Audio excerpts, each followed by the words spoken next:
Okay, thank you for everyone having patience. Welcome to the Thursday, September 10th, 2020 meeting of the Board of Directors of the Kensington Police Protection and Community Services District. President Tristepi, I'll now call roll. Director Natoli? Here. Director Sherry-Swat? Here. Director Hasai? Here. Director Madavi, you have to unmute yourself. Here. And I'm here. Great. Again, thanks everybody for the patience. And now this is the time of the meeting when we have general public comment on items within the jurisdiction of the district, but not on the agenda. And remember to raise your hand if you want to speak. And I'll start calling on people. And Rodney Paul. There you go. Thank you. Can you guys hear me? Yes. Great. First, I want to say thank you for your service to our community. I know the directors are volunteers, and I just want you to know I have great respect for that. We've had a couple of red flag warnings in the last few weeks. It's a pretty frightening time for people in our community, and it's a time when we're all thinking about evacuation and what we would do in the event of a wildfire. And the more ways we have to escape such a wildfire, the better.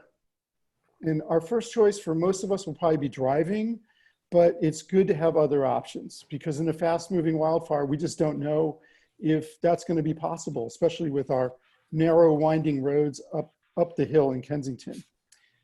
Now I'm speaking on behalf of the Kensington Path Keepers. We're trying to achieve public ownership of the paths, which we currently don't have. And we've come to this board to talk about this, and we've really, the only director on the board who's expressed support for this is Director Mondavi. And we're really trying to get you guys to see this as a public safety issue. We currently have 2 paths blocked, including the Princeton path that goes from Amherst to Arlington. It could be a very important way to get people to safety, but adjacent property owners have blocked that path, and there's nothing we can do to stop them because we don't have public ownership. And this could also actually happen with all the other paths. Other people could block them, and because we don't have that ownership, because this board hasn't acted, that we have that risk. Now, KPPCSD owns Kensington's Park and one of the paths, so it does seem logical that you would be the entity to achieve this ownership. Supervisor John Joya has told us that we should be working with you on this. But we've had no action. Failing to act on public path ownership basically means you're okay with those 2 paths being blocked and the possibility that we might lose the other ones. It's such an important thing, and people who are hearing this call who live up the hill, think about that. Think about having some of your options to get to safety being blocked. And this board really needs to think about this. We have an election coming up. I think everyone should be asking the candidates where they stand on public path ownership. And this to me is a very important voting issue. So thank you very much for listening to my comment on this. Rodney, are you still there? Yes, yes I am. A couple of questions. I believe that the fire district has a path committee, am I right?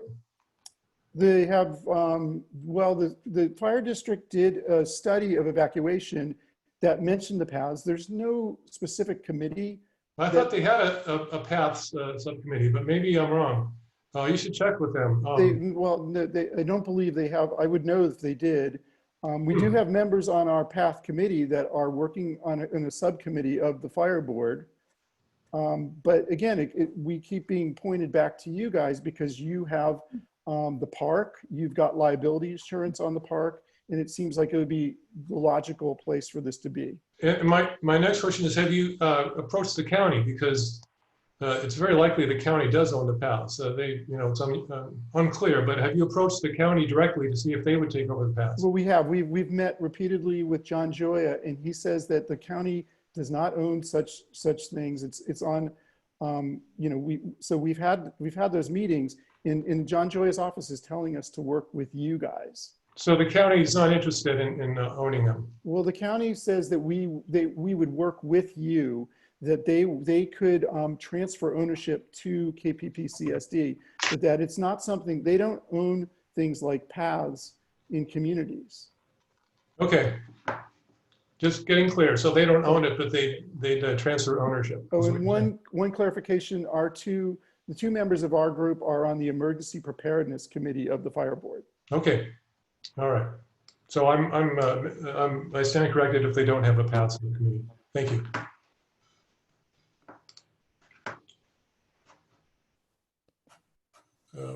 All right, let's see here. I'm going to just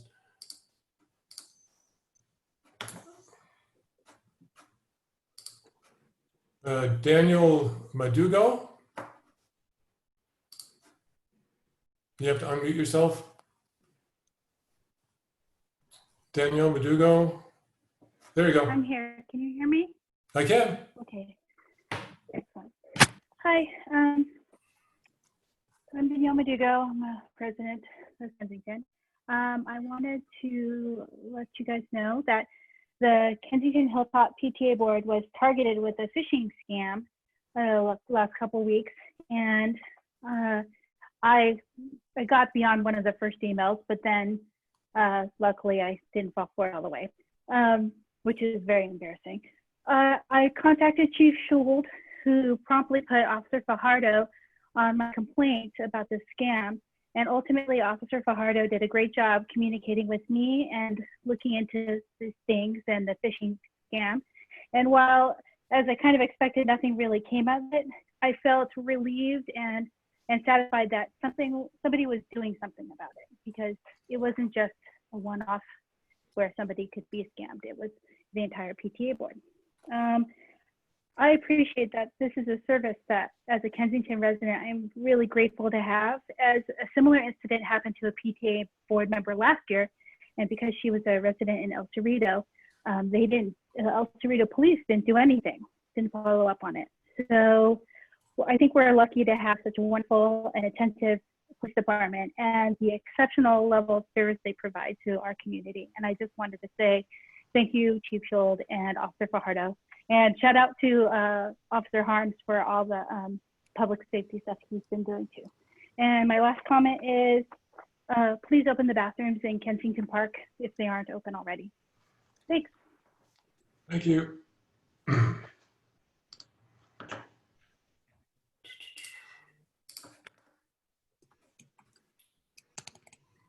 And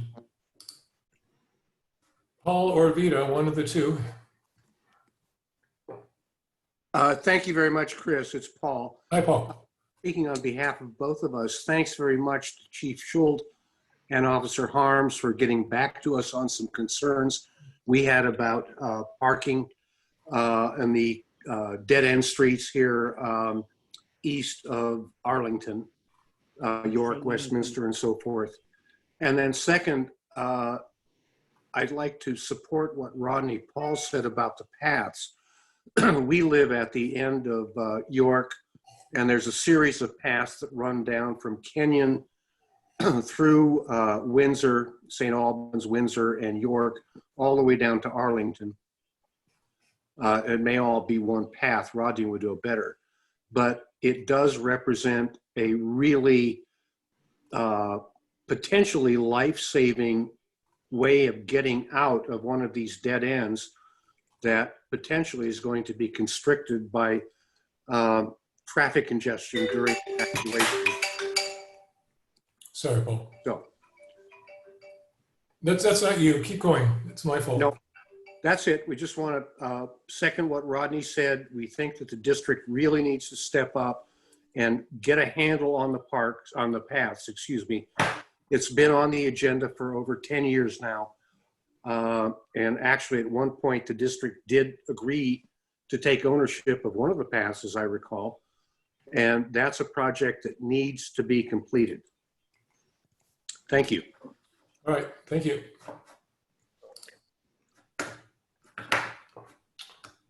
All right. Just want to make sure there's no one else that wants to talk. Don't see anybody. Okay, so that's going to close the public comments there. Now we move on to board staff communication. Bill, General Manager report.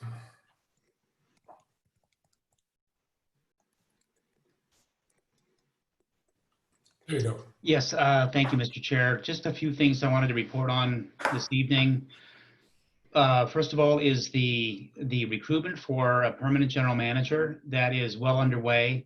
And as you know, the consultant spent a great deal of time interviewing board members to discuss qualifications for an ideal candidate and challenges that the new general manager may face.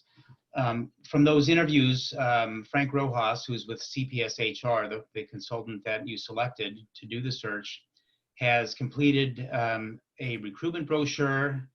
It's been printed, and the distribution and contacts for candidates has begun. You can find that brochure on our website. It's also attached to the agenda this evening. But it describes the Kensington community, the district, the role of the general manager, the again, current challenges, and I think it was really well done. And I believe it was board member Hasai who provided the photographs, so really appreciate that that help on that. The deadline for applicants is Monday, October 12th, and screening of the applicants would begin immediately thereafter, and we'll keep you updated as the schedule moves forward. The other thing that you authorized at your last meeting was seeking a new financial auditor. That process is also well underway. An RFP has been issued. It was put out on August 20th. You appointed a subcommittee consisting of Board President Deppy and Vice President Rochelle Watt, or Sheris Watt, to make a recommendation, initial screening and recommendation to the board. Hopefully that will happen if you have a meeting on September 24th. That may be up in the air, but in any case, we'll have proposals coming in next week, review thereafter, recommendations. So that process is moving along. We want to get going on the audit as soon as possible, and it may be a little bit delayed this year, but hopefully we'll get on a schedule where the financial audit can be finished within 6 months of the end of the fiscal year and have that on a regular basis. Also, we've received some communication from KCC. They are starting their first in-person socially distanced after school camp, which is a tennis camp for 4th through 6th graders. That will begin on Monday, September 21st. They've established some protocols. We want to make sure we have some communication with them to make sure that protocols are all very strictly adhered to based on Contra Costa County health guidelines. So we'll have some additional conversations with them, but it is a first in this era that we're living through right now to have this camp come back. So again, September 21st for 10 students only to begin with. Classes are planned to resume online starting September 21st. So those are online classes that will start by, those are the KSEP classes that will begin September 21st. And then I did want to address the park restrooms. You heard about it briefly this evening, and you may have experienced some communication from district residents, as I have, to open the restrooms in the park. And the concern, very legitimate current concern that's been expressed, is that with the park experiencing greater socially distanced usage, that it then follows that the restrooms are going to be much more in demand than they were several months ago. And there's a particular concern that, particular health concern, that the park users are as I described it, freelancing adjacent to the restrooms as opposed to using the restrooms. So we can certainly acknowledge that that it's ideal for restrooms to be open if the park itself is going to be open, even to socially distanced use by the general public. In fact, I did a little research, and it's something that the CDC actually acknowledges, as a good practice to have restrooms open if a park is open. However, the CDC, along with Contra Costa County Health Department, also requires very strict standards in terms of keeping the restrooms clean. So as I understand it, I haven't been here since the park restrooms have been open because I came in after the COVID era. But as I understand it, the restrooms have received cleaning once each week by an individual that was contracted with the district to complete the work. That that standard will not work anymore. The COVID-19 health standards will require that the restrooms be disinfected at least once each day, preferably twice a day, using EPA registered products that are effective on the COVID-19 virus. It also will require 7-day-a-week coverage. So, so as a practical matter, having one contracted individual to take care of this will not meet the standards. So we are really not ready yet to implement this new service standard, but we would like to have a little bit more time for some research to see what we might be able to do if that is something that the board would like to have happen. And it would cost, it would be an additional cost. And of course, we would have to go out and retain another contractor, but it's something that can be done. It will just take a while to do. So I know that the interest was, can they open, can the restrooms be open today or tomorrow? The first communication I got was, can they be open by this afternoon? And really, that is not a standard we can meet. And certainly, we want to make sure that we deal with all aspects of public health, and as we move forward with this. I provided a supplement to the general manager's report. I think you've received it, and it's now on the website, posted with the agenda. And that has to do with the Proposition 68 per capita grant that was awarded to the district. And I reported on that at your last meeting, the second Thursday in August. And when I provided the report last month, we didn't have a copy of the questionnaire that was submitted to the State of California Parks Department. This is an interesting grant because it didn't really require an application. It's an entitlement. It's something that is allocated to agencies based on the fact that they provide parks and recreation services, and it's formula driven. So if you submit an application and say, or the questionnaire and say, yes, we're interested in receiving the money, then you get it. You don't have to identify projects. You can just say that, yes, we'd like to participate in the program. So we did finally get a copy of the questionnaire. With staff turnover, it was hard to track down, and we ended up getting it from the State of California Department of Parks and Recreation itself. And some of these things I just wanted to clarify because since we didn't have the questionnaire last time, I wanted to make sure that the facts were straight.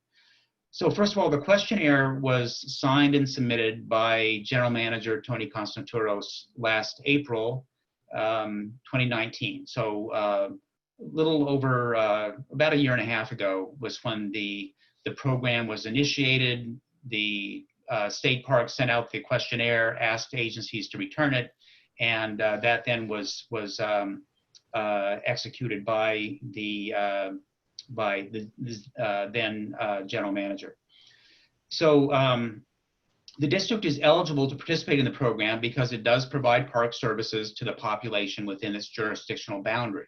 It's really as simple as that. If you provide parks and recreation services, then you are entitled to receive the money. They asked us to specifically, or they asked the district to specifically identify the park's facilities and services, which was done in the context of the questionnaire. It identified what was described as a small park located at the corner of Arlington Avenue, the larger 10-acre park, which is the main park with the community center and tennis courts and tot lot, swing set, and so forth. And then it also identified the contractual relationship with the Kensington Community Council for recreation programs and the rental of the community center facility for groups to pursue special interests. So that was the description of the parks and recreation services that were underlying the questionnaire.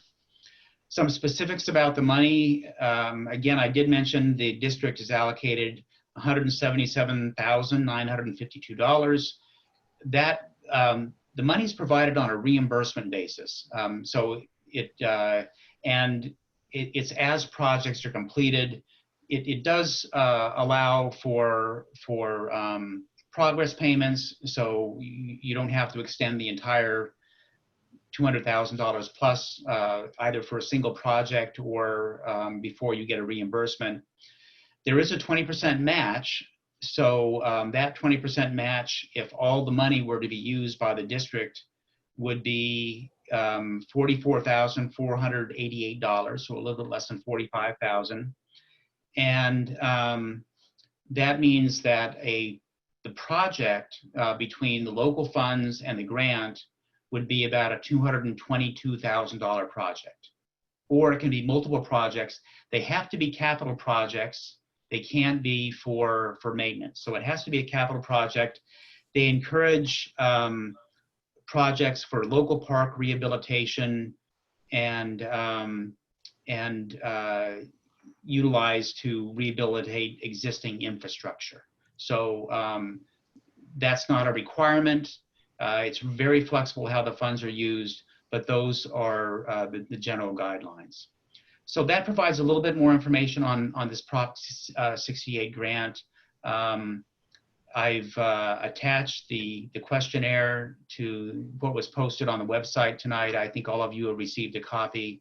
And so on any of these items that I reported on tonight, I'd be glad to answer any questions. I actually think you made some errors in that about the grant. First off, that's not the general manager. Cyrus, let me finish, Chris. Sylvia's had her hand up for a long time. So let's do this in order. Thank you. Thank you. Yeah.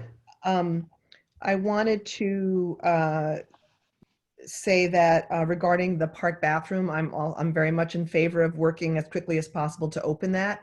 And I appreciate Danielle Madugo's comments about wanting to open them, and also about the great service that she received from the police department, which is an improvement over an experience that a friend of mine had quite some time ago, where she had difficulty getting an identity theft report. So I think it's very illustrative that Chief Schold and Chief Simpkins have brought around the kind of changes that we wanted to see.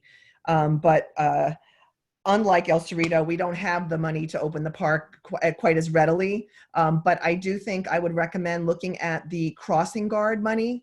We have a contract with a crossing guard firm, and we are not using that obviously right now as the school is closed. And so we've already saved from August until now on that cost. I don't know how much the whole contract is for the year, so I don't know how much that gets you, but it is a source that would be directly tied to kind of COVID-related expenses. So while the school is closed and we need this kind of, extra money, that is a place I would suggest potentially looking at it. Okay. Thank you. Can I talk now? Thank you, Cyrus. Yes. Okay, well, first thing, El Cerrito, I think, has a lot of money right now to do a lot of things, but that's sad and that's also the nature of their way they get income. But anyway, just some clarifications on the grant thing. Because I noticed the nature of the writing is actually, and the highlighting is the staff doing the work. And also there's a bit more history to this grant, that it's sort of, unless you were involved in the process, that this was identified in 2018 by the administrator. It was me and her then went to a workshop where we actually made the department aware of the district's existence. And some of that is reported in the March 14th, 2019 packet. And then this is sort of how we got to the point where we got this application. So there's a longer history, and I have all the email trail behind it if you're interested. But yeah. Just to respond through the chair, I don't know the history. I know where we landed in terms of the funds that were allocated and from looking at the questionnaire. So I'm sure there was a much more extensive process than I described, but I started my history from April 18th, 2019 on going forward. Okay, well, yeah, because I'd mentioned I'd worked on this. You were always free to come and ask me. But anyway, I know Kensington has a long history and we operate a lot. And when people stay, you know, you learn it over time. It's a process. I admit that too. I'm still learning parts of it. Anything else, Cyrus? Cyrus, I'm good. Okay, Rochelle? Okay, just a quick couple questions. Bill, you deserve an award for services to English for use of the word freelancing, I think. But I'm wondering on the grant questionnaire, if I'm reading it correctly, the front page says that each city or district shall be entitled to a minimum allocation of $200,000. So I'm wondering if you know, I'm certainly can contact Ms. Vigil, but why we got less than 200,000? Again, through the chair, quick response. I read the regs myself, and what I understood is that there were minimums for different classes of agencies. So, for example, all counties were provided a minimum of 400,000, and I didn't research to find out if it was different for community services districts, and in fact, that was one of the clarifications that came up. But I'd be glad to follow up because I am curious about that. Okay. And the other thing I wanted to note for anyone who hadn't read Bill's excellent report, the bathrooms in the building E will be open for the tennis pod. So those children participating in that, they will have, if they're participating directly in a KSEP program, will have access to a bathroom in the park. That's all. Anything else? No. Bill, I just have one question, and maybe it's just misunderstanding the match number, but there's a 20% match, you say? So yes, that's correct. So we have to match 20% of what they give us? That's, as I understand it, it's 80% state, 20% local. I see. So right. Yeah. That's my algebra is correct. Okay. It's not 20% of 177. It's 20% of the total, of which 177 is 80%. Yeah, you know, that's not entirely clear, but that's how I did the math. Okay, right. Okay. Chris, sorry, I can't find the raised hand, but I just have a quick question for Bill. Bill, do you know if the work on the tennis courts would qualify for this? I mean, could we be reimbursed for that money? I think that's a good question. You know, I can ask that specifically. I think I already did, though. And I think that they would view that as maintenance rather than a capital improvement. But it's something that I can ask very directly, and I can ask in writing, and let's see what they say. It would likely also have to have happened, you know, as part of the defined project. You couldn't do it retroactively. Yeah, and I did. Catherine Korsak attended the required seminar for the funds. She's not here this evening, but I'll follow up with her and find out exactly how that process works and what the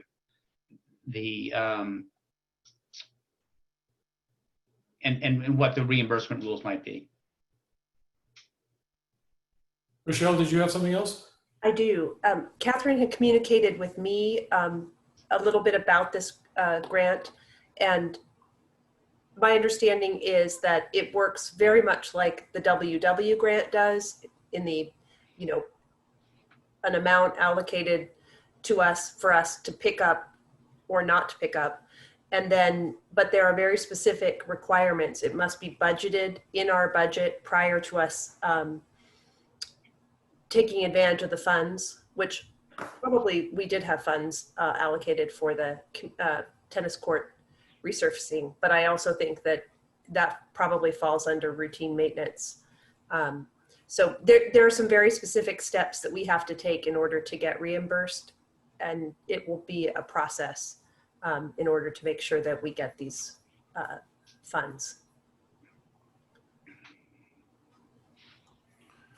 Well, great. Bill, do you want to take a question from the public? I'd be glad to. All right. Mabry, let's see if I can get you here. Can you unmute yourself, Mabry? Okay, There you go. hit the right button.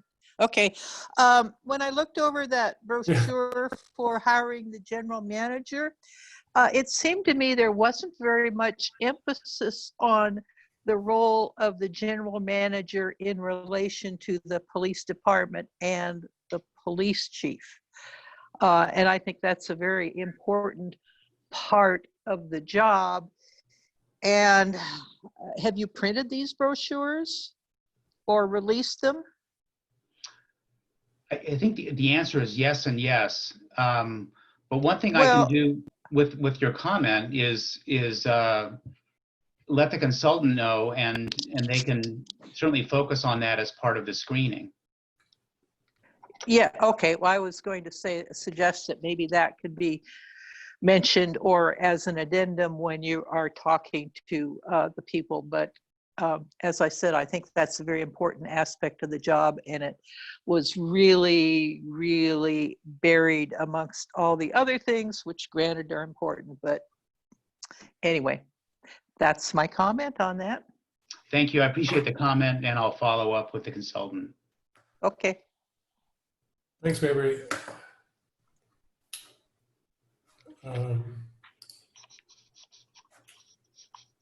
Just wait a second. All right.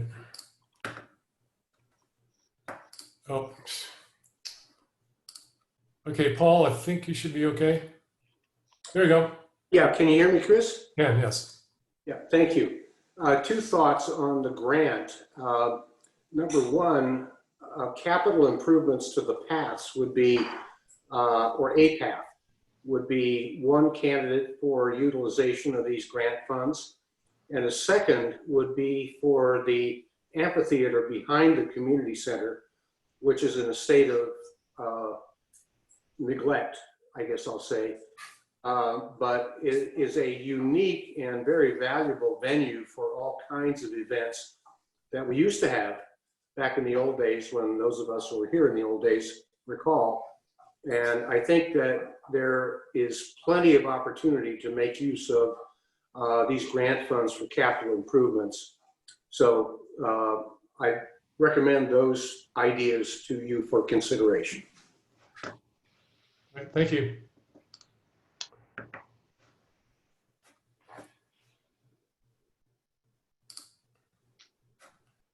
David? Hi there. You can hear me, I assume? Yes. This is procedural. It really looks like Eileen's video is frozen. And is there anything that you can do to, I think she's back now. Yeah. All right. Hi, I was Eileen. trying to figure out how to do that and kept on clicking around. Yes. Okay. That's really all I wanted to say. Thank you. Okay. Thank you.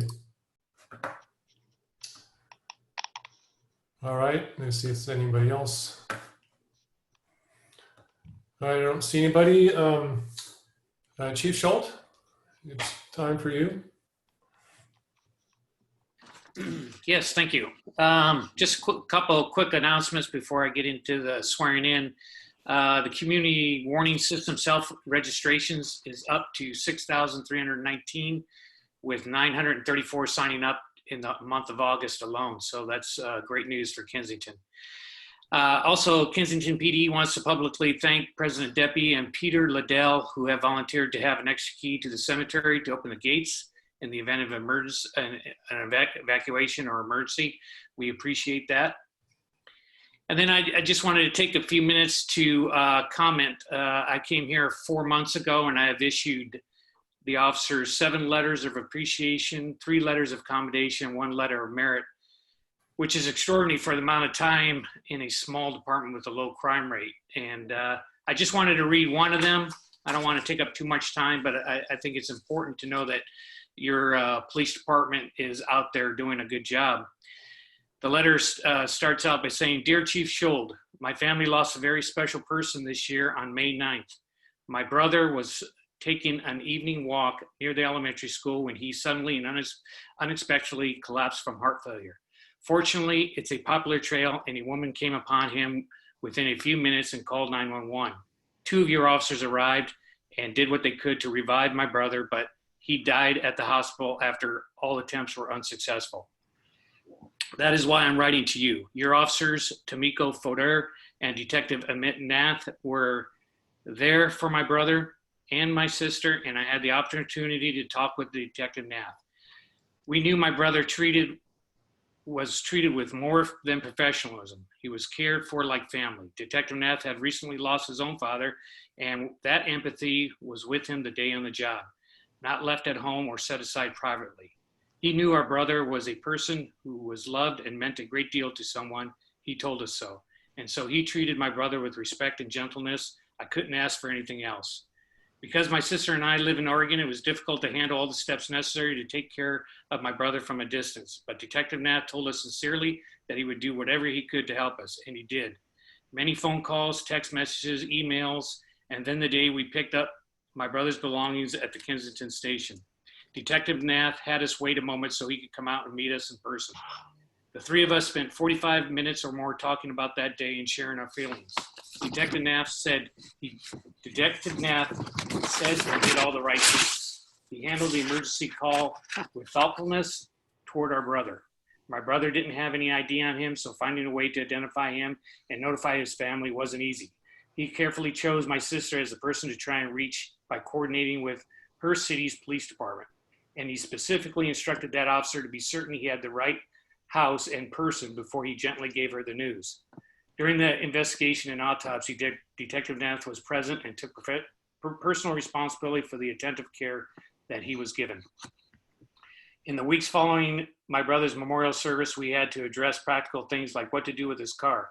Detective Nath was generally willing to help us. He found ways to get things done from a distance by enlisting the help from a CHP officer. There were many other things I could mention, but what really needs to be said is this. Some do their job because it's their job. Detective Nath does what he does because it means something more. I can tell you what motivates him comes from the heart. Police work is not an easy job. There is much, much more to do than laws and physical training. Police officers are strangers to you when you meet, and when you meet them, more than likely, it's a situation where you need a friend. Detective Nath is my friend. He fulfilled his duty to the highest bar. I am grateful beyond measure. Please know that we have always respected the police men and women, understand the difficult role they take on their profession, and they sacrifice and they put the community before their personal lives. We are truly grateful and thank them all, and we will continue to pray for them all each day and night. So that was great work and empathy towards our officers, and I just wanted to mention that one besides the many I received. Next I want to swear in 2 of our officers. So if I could just turn off the video just for about 15 seconds and go to the room where we're swearing them in, it'll just be a second.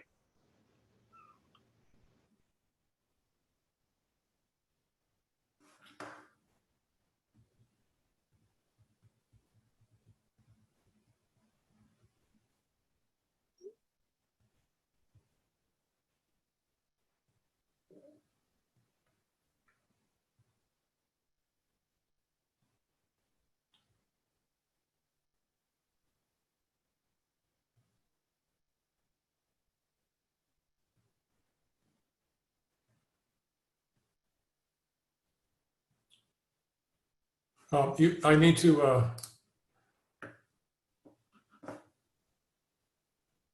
He's up. Okay, so our first officer that we're going to swear in is Officer Jose Fajardo. With Jose today is his dad, Jose, his mom, Maria, his girlfriend, Kelly, his children, Adrian and Emma, and his sister, Heidi.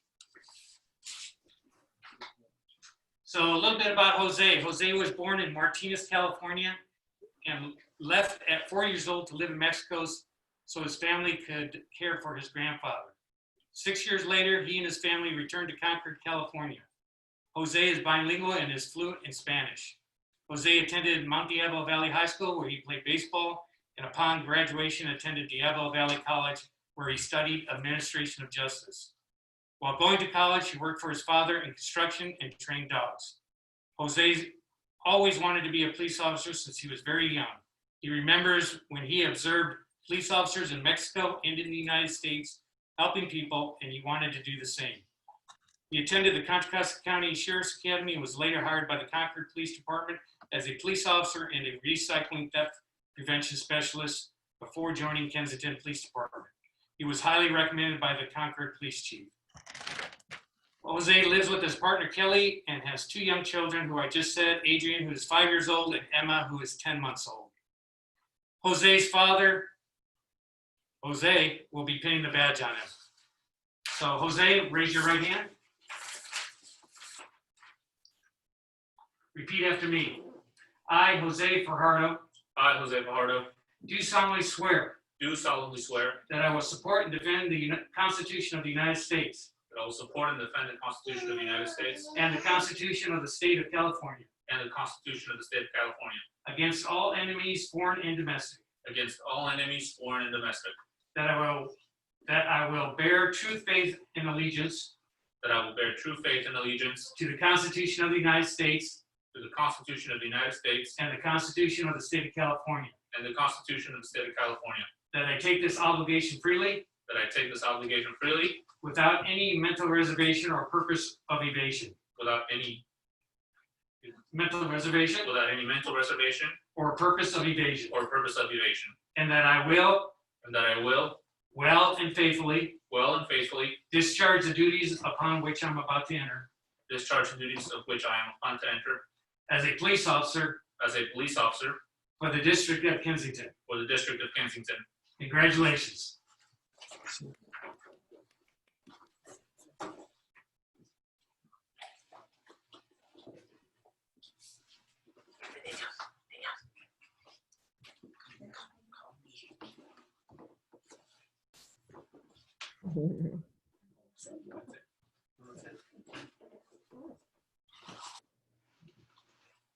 Thank you, Chief. Thank you. Congratulations. Congratulations, everyone.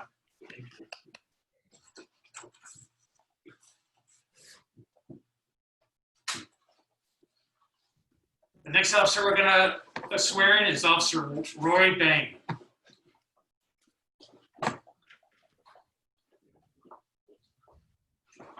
Roy is joined by his wife, Jennifer, who will be pinning the badge. First of all, Roy is a first-generation Korean American who grew up in California. He is bilingual and speaks fluent Korean. During college, Roy took an EMT course and later started working for Alameda County 911 Emergency Medical Services. He worked as an EMT for 5 years. During that time, he has been recognized for multiple cardiac arrest saves and performing life-saving measures. While working in the medical field, Roy became interested in law enforcement and wanted to become a police officer. He entered the police academy in 2015 and got hired by the Oakland Housing Authority Police Department. At the Oakland Housing Authority Police Department, he was able to incorporate his prior work experience as an EMT into police work. As a police officer, Roy was able to provide medical treatment to members of the community during 911 incidents, including accommodation for delivering a baby. He also taught first aid and training to officers, created policies and procedures, and implemented the Narcan program to help combat opiate epidemic. During the initial COVID outbreak, Roy was able to secure medical supplies, teach proper sanitation procedures, and educate staff and members of the community regarding COVID-19. Roy is currently married to Jennifer and has a 1-year-old son, Noah. Roy currently lives in Contra Costa County with his family. Raise your right hand. I, Roy Bain, I, Roy Bank, do solemnly swear do solemnly swear that I will support and defend the Constitution of the United States that I support and defend the Constitution of the United States and the Constitution of the State of California and the Constitution of the State of California, against all enemies, foreign and domestic, from all enemies, foreign and domestic, that I will bear true faith that I will bear true faith and allegiance and allegiance to the Constitution of the United States and the Constitution of the United States and the Constitution of the State of California, and the Constitution of the State of California, that I take this obligation freely that I take this obligation freely without any mental reservation without any mental reservation or purpose of evasion, or purpose of evasion, and that I will well and faithfully and faithfully discharge the duties discharge the duties upon which I'm about to enter upon which I'm about to enter as a police officer for the District of Kensington. as a police officer for the District of Kensington. Congratulations. Thank you, Chief. Jennifer, you'll pin the badge.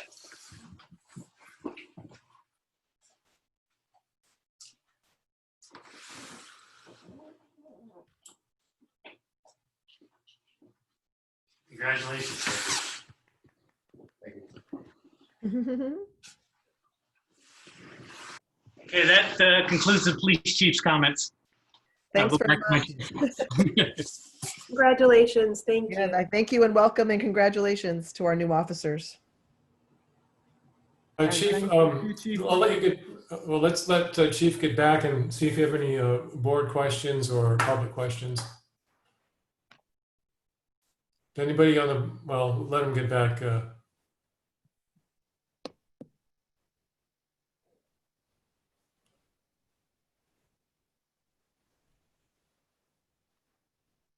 And back. Yeah, thank you. Any board, let's see, Cyrus, you got your hand up? Oh, Sylvia was first. She can go. Okay, Sylvia?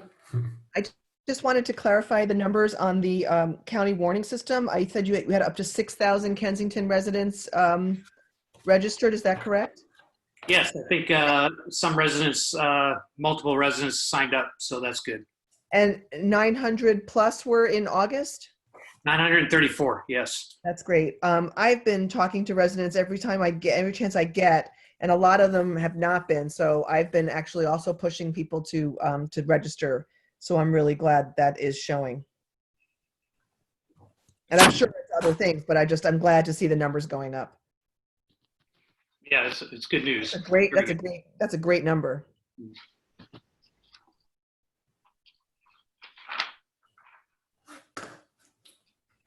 Is that it, Sylvia?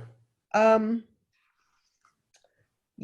just wanted to follow up on something from the last report, and it was just about the use of force. You were going to check in on the last time there had been a use of force, and I know there's going to be a report at some point, and I don't know if that doesn't have to be this time, but I just noted in the minutes from the last minutes. I didn't know if you had anything on that. There's been no use of force in the year 2020. Okay.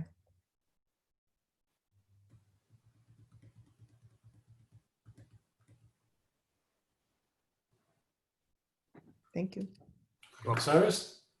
I just want to thank the chief for making that possible today. And, I believe on behalf of the board, hopefully we welcome the new police officers to the ranks.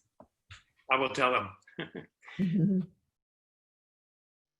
Yeah, I think the whole board welcomes them, and hopefully someday we can have a proper welcome to all these people.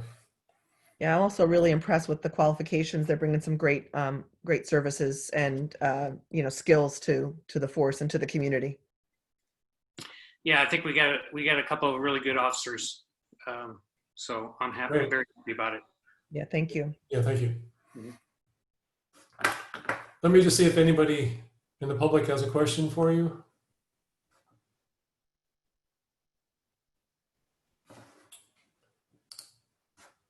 David?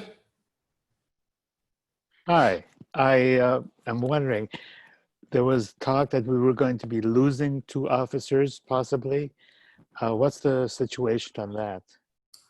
That bill hasn't been confirmed or denied. That's all. Yeah, that's all I can really tell you. Yeah, I'm hoping that they'll change their mind, but it's totally up to them. Thank you. Mhm. Thank you. Thanks. All right. Let's go to Board of Directors communication. Any Board of Director have something to say? Chris, I don't know what's happening with my video and why I don't have a raised hand option, but just wanted to mention, and it's a little bit with the CWS. I've heard two people, Walt, you're one, who've said that they had registered for Nixle and they stopped getting messages and they had to re-register. And with the evacuation drill, planned, I had told my neighbors about it, and one woman said, gee, I thought I was registered, and it turned out I wasn't. And just to check, I went on and registered all the phones, and I did not get a message saying, oh, you've already registered. So I think we might want to check with Nixle to see why some people who had been getting messages suddenly stopped getting messages. And if it's something that happens with upgrades of Nixle, but I think that's worth checking. And I know some people are advising that you sign up for Nixle and CWS periodically, even if you are, just because of this dropping of registration for whatever reason. Yeah, I can call Nixle admin and see if there's a reason why that happened. And it did occur to my wife and I that we were getting Nixle for years, and then all of a sudden this year we didn't get any. What my wife did was she just deleted our account and then entered all our information, and we started getting the alerts again. Yeah. Is that all, Eileen? Yes, thank you. Okay. Anyone else? Cyrus, did you, or is that just your hand? Okay. I was wondering, are we actually ever going to get to talking about the temporary housing? Because the agenda item that as it's written is pretty restrictive in what we can discuss about the public safety building. Well, we can answer that question when we get to the agenda item, I think. I'm just looking at how it's written is that it's very narrowly construed as just talking about the renovation itself and the building, but not temporary locations and all the other sides of that. Well, we can talk about it when we get there. Is that a question for the chief, though? Well, I mean, if we're taking board comments. Oh, board comments. And also staff, like to general manager when we're going to get there, because that has a massive lead time on it. And depending on what the fire board does, you don't want to create a blockade there. I think the item will be expansive enough that we'll at least touch on that. So let's wait till then.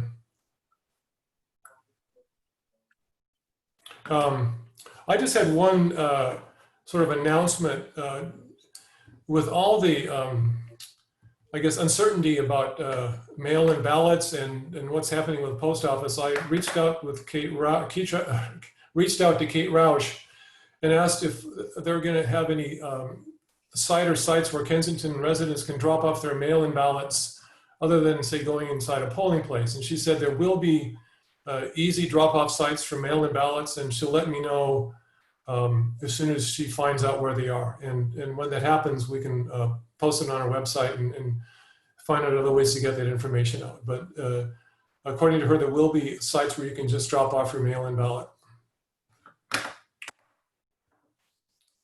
So, and again, we'll publicize that when we know. So that's all I have. We should move on to the consent calendar then. And the consent calendar just consists of the regular board minutes. And I need to make a correction on one of the sections, so might as well just pull it now. I'll ask for other comments first. Does any other board member Well, I'm sorry, let's see if there's any public comments on the minutes before we get to board. So are there any public comments on the minutes?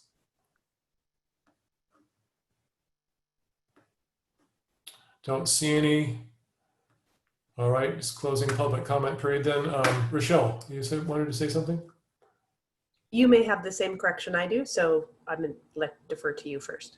Oh, you mean about the subcommittee? No. For the RFP, you mean?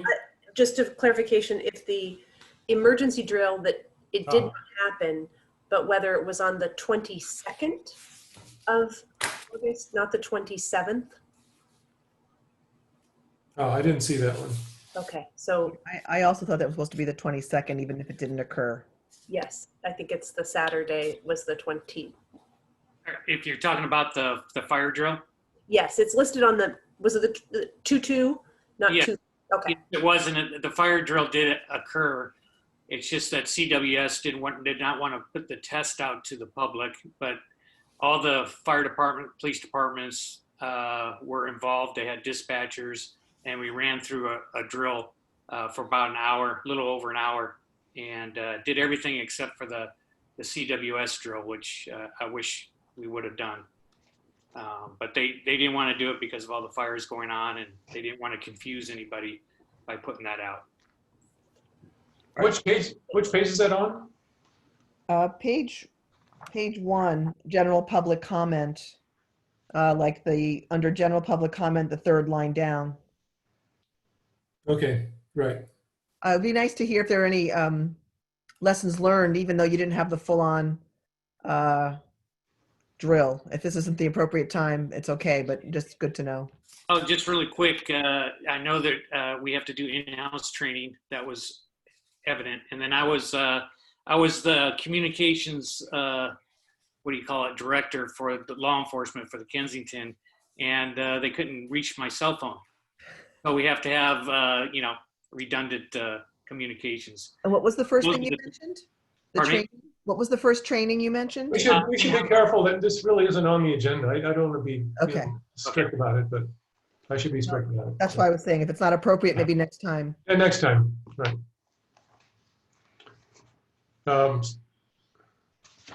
Anybody else have corrections? I do. Okay. Just the spelling of Nixle in the last sentence under general public comment. It's N-I-X-L-E, not N-I-X-E-L.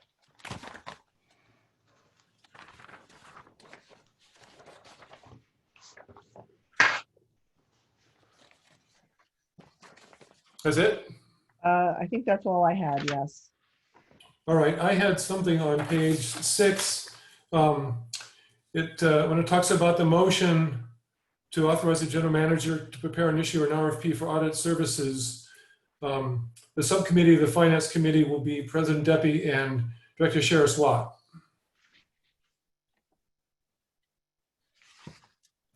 Not Director Hisai.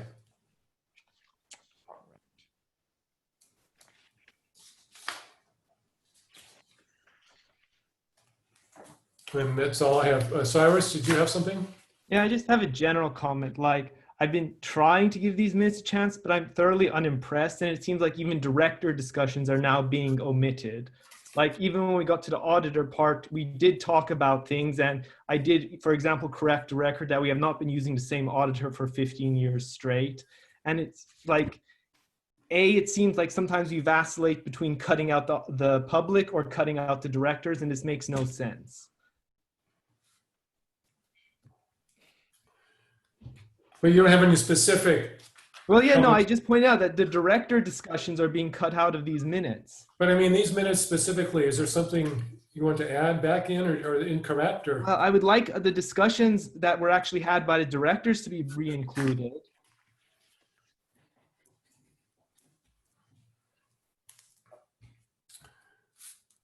Okay.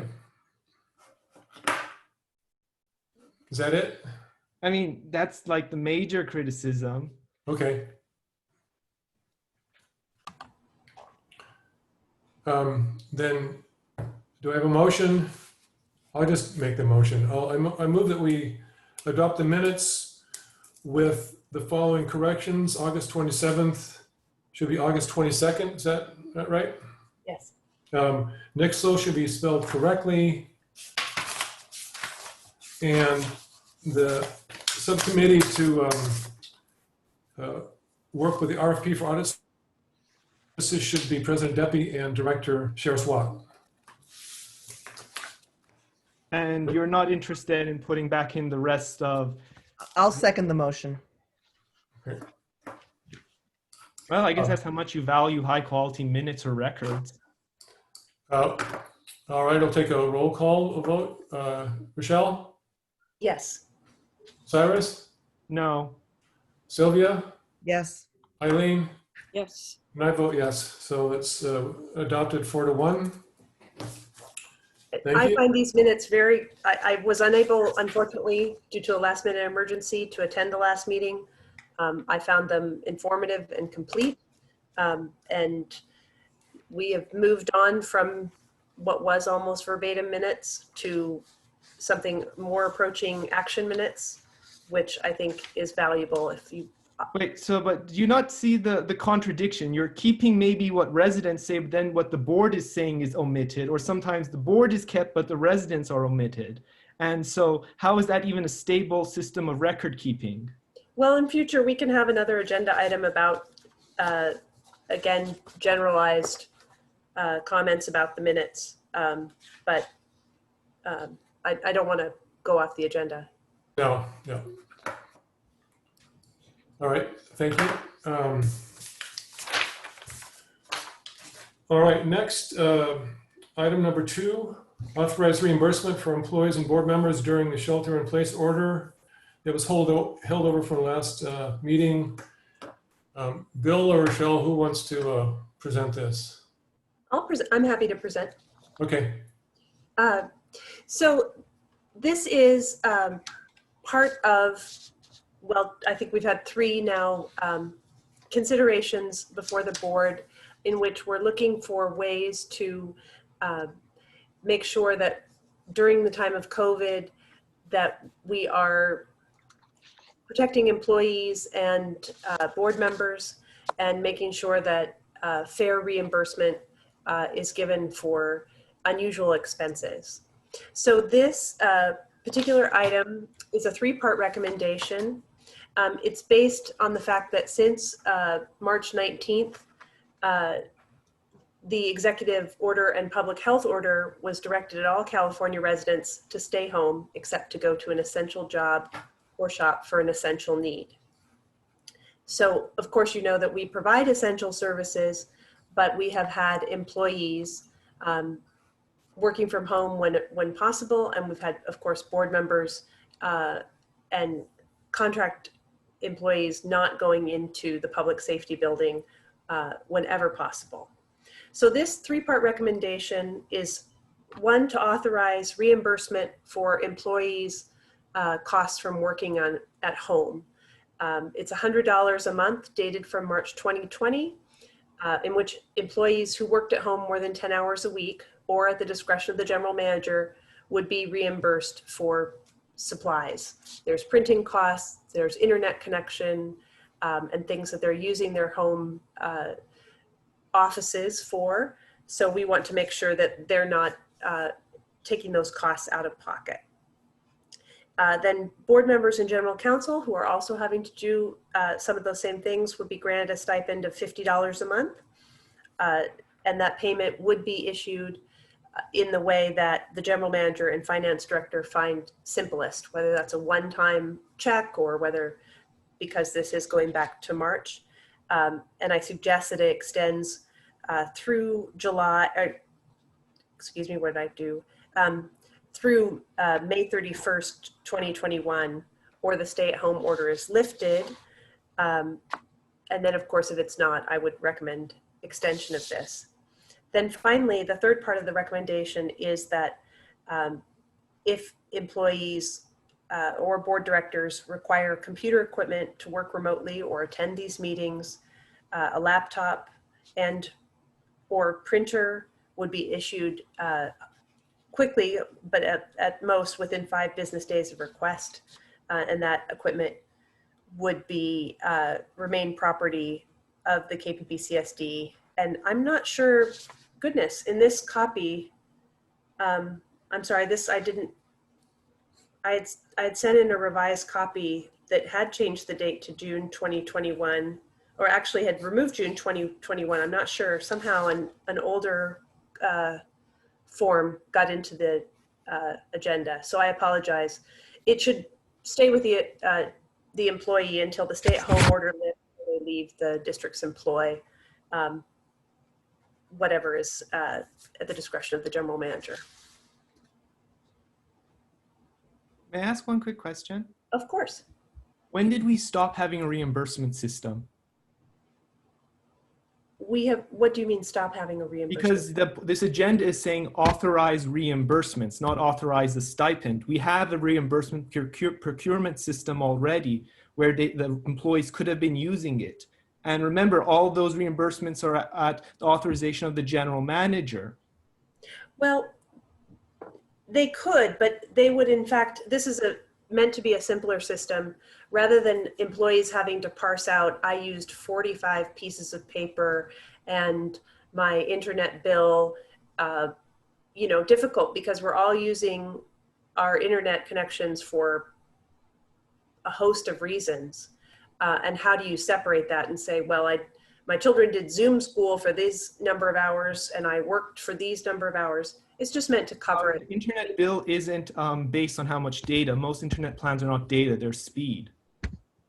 So yes, unless they're needing to upgrade to some ultra high speed for work, which is a whole nother can of worms, given they're not driving into work and spending gas or car mileage, how are we parsing how much internet data they're using? Because I'm not getting billed per gigabyte on my internet bill.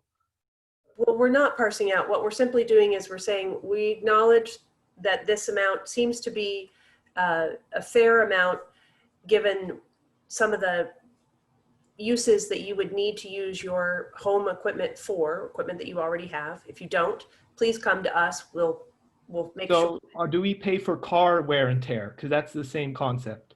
Well, but we pay for printing. Copying at the station would happen automatically, but then people are printing things at home. I'm printing. So why can't they just buy paper through the district and put that paper aside for district printing, or buy ink cartridges through the district and we reimburse them that way? Why do we have to create this stipend system, which is taxable income, by the way? It is not, because employees will be asked. No, I've worked it out with Ms. Corsick. Employees would provide a receipt, and totaling up to $100, we would reimburse them. But then how's that different than a reimbursement procurement system? I'm really not seeing the difference. Well, for internet, I'm sorry, I'm not understanding your question. Well, no, so when I buy say for example, the staff needs to go to Copy Central, and they've done that. They bring back the receipt, they give it to the district, we pay them back for the money they use at Copy Central for copying things. If they need paper, they could buy stacks of paper through the district and we can have it shipped to their address. Or if they need ink cartridges for their printer, we can ship them ink cartridges based on some fractional understanding. When you get into this thing of stipends, how do you control the money? You don't. We say, what we do is we say the cost in staff time to say we have 10 different people with 10 different printers that we now have to go into Amazon or whatever, Costco, whatever, and then send those to 10 different individual addresses is such a, in my opinion, waste of staff time and the staff then has to go through and sort when I've got a receipt for $9.71 for Copy Central and then another receipt for. This is just simply saying, is your your cell phone bill that you've been using over $100, present that for March and we will reimburse you. No, we're paying their internet too, even though internet is not clocked by data. Well, you know what? It's actually a requirement. We have to provide them the means to work. It is extraordinary times. We're trying to support our employees during a difficult time and not create additional work So this, in fact, to me seemed the simplest route to go. The fact is, we would have had borne these expenses had they been in the office in a different way. And so I think this just seems fair and equitable, and we're trying to show our employees that we're not out to ding them on every No, penny. I'm confused. Are they going to be giving us a stack of receipts up to $100 and we reimburse them through the normal system? Or are we just giving them $100 and assuming they're going to pay it out for whatever they need? In order to not be taxed, they will turn in a receipt, hopefully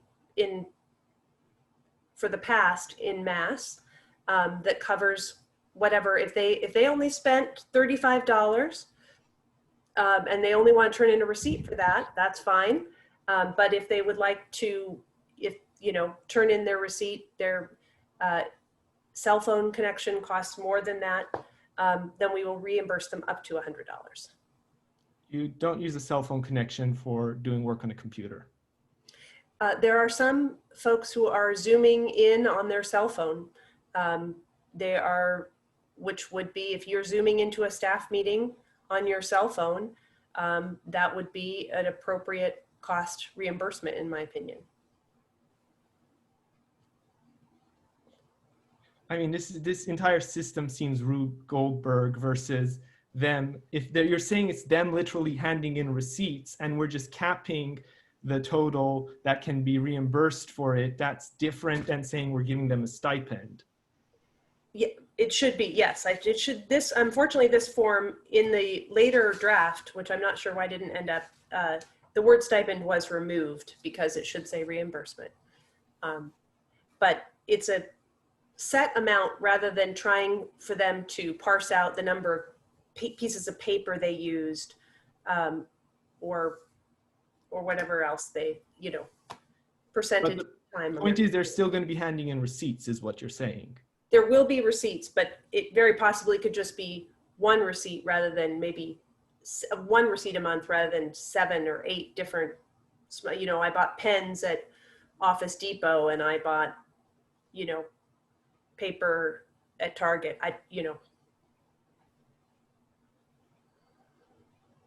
I mean, because they'd have to still prove of the purchase. So they would, if they bought pens, they would have to give us the receipts if this is what you're saying.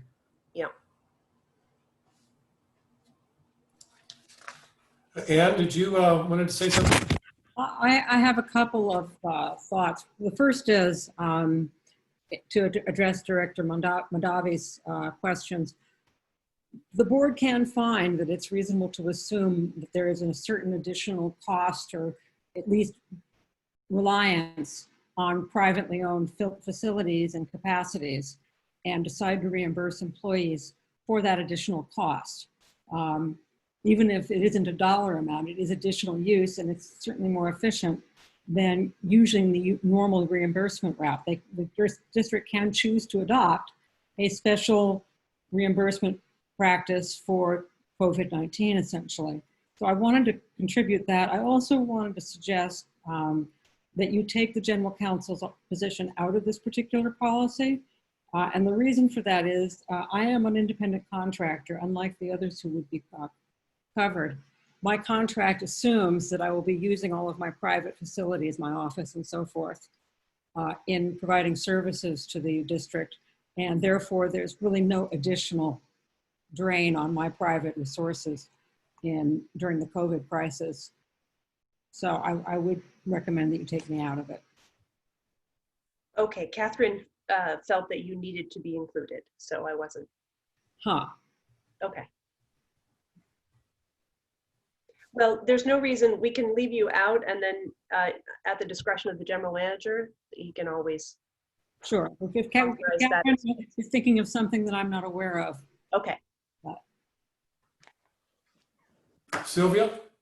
I guess maybe Anne or Bill could help us clarify this. It seems like there is some confusion over terminology because I'm looking at the first compensation for employees and board members during shelter-in-place order. And so, for example, it says it's recommended to authorize compensation of $100 a month. So the term compensation has, and sometimes has specific connotations or definitions.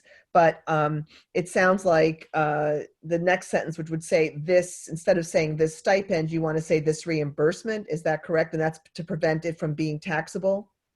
Yes, this is, I mean, I'll have to go back. I don't know why this version ended up in the, and I'm sorry, I didn't check it before today because I sent in, but This was the version also in the last one too, and in it last is, and agenda it's it was not the correct one. I explicitly have stipend. I had a new version that had changed wording because of the word, well, because of the error with June 2020 and the word reimbursement changing because of that. So and so it's possible that, for example, are you expecting people to actually submit? I mean, they can give you a receipt, but and write up their own thing, but you need receipts attached to it. So, for example, and a bill that includes internet and cell phone. It could include ink cartridges or paper, whatever, and basically it's capped at $100. yes. But they do have to show some kind of receipt. So it could be for cell phone service or internet service. Yes. Okay.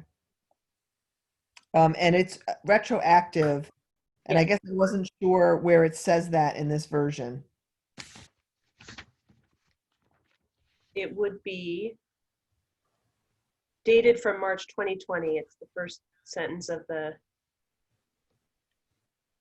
You mean it says since March 19, 2020? Yes. Well, no, it would just be March. I think that for simplification, we cover the month of March. Right. I guess. It's in the recommendation section. First sentence in the recommendation section. Okay. Oh, yeah, sorry. I didn't. Yeah. Okay, great. Thank you. And then I guess if are we taking all of these at once, basically? I would say split the bill into 3 motions. Well, I guess, can I ask questions on other things? Sure. There's the one for face coverings. Should we talk about that now, or is that to be separate? That's a separate agenda item, I think. There are 3 here, and then there's All right, then I won't go there. Okay.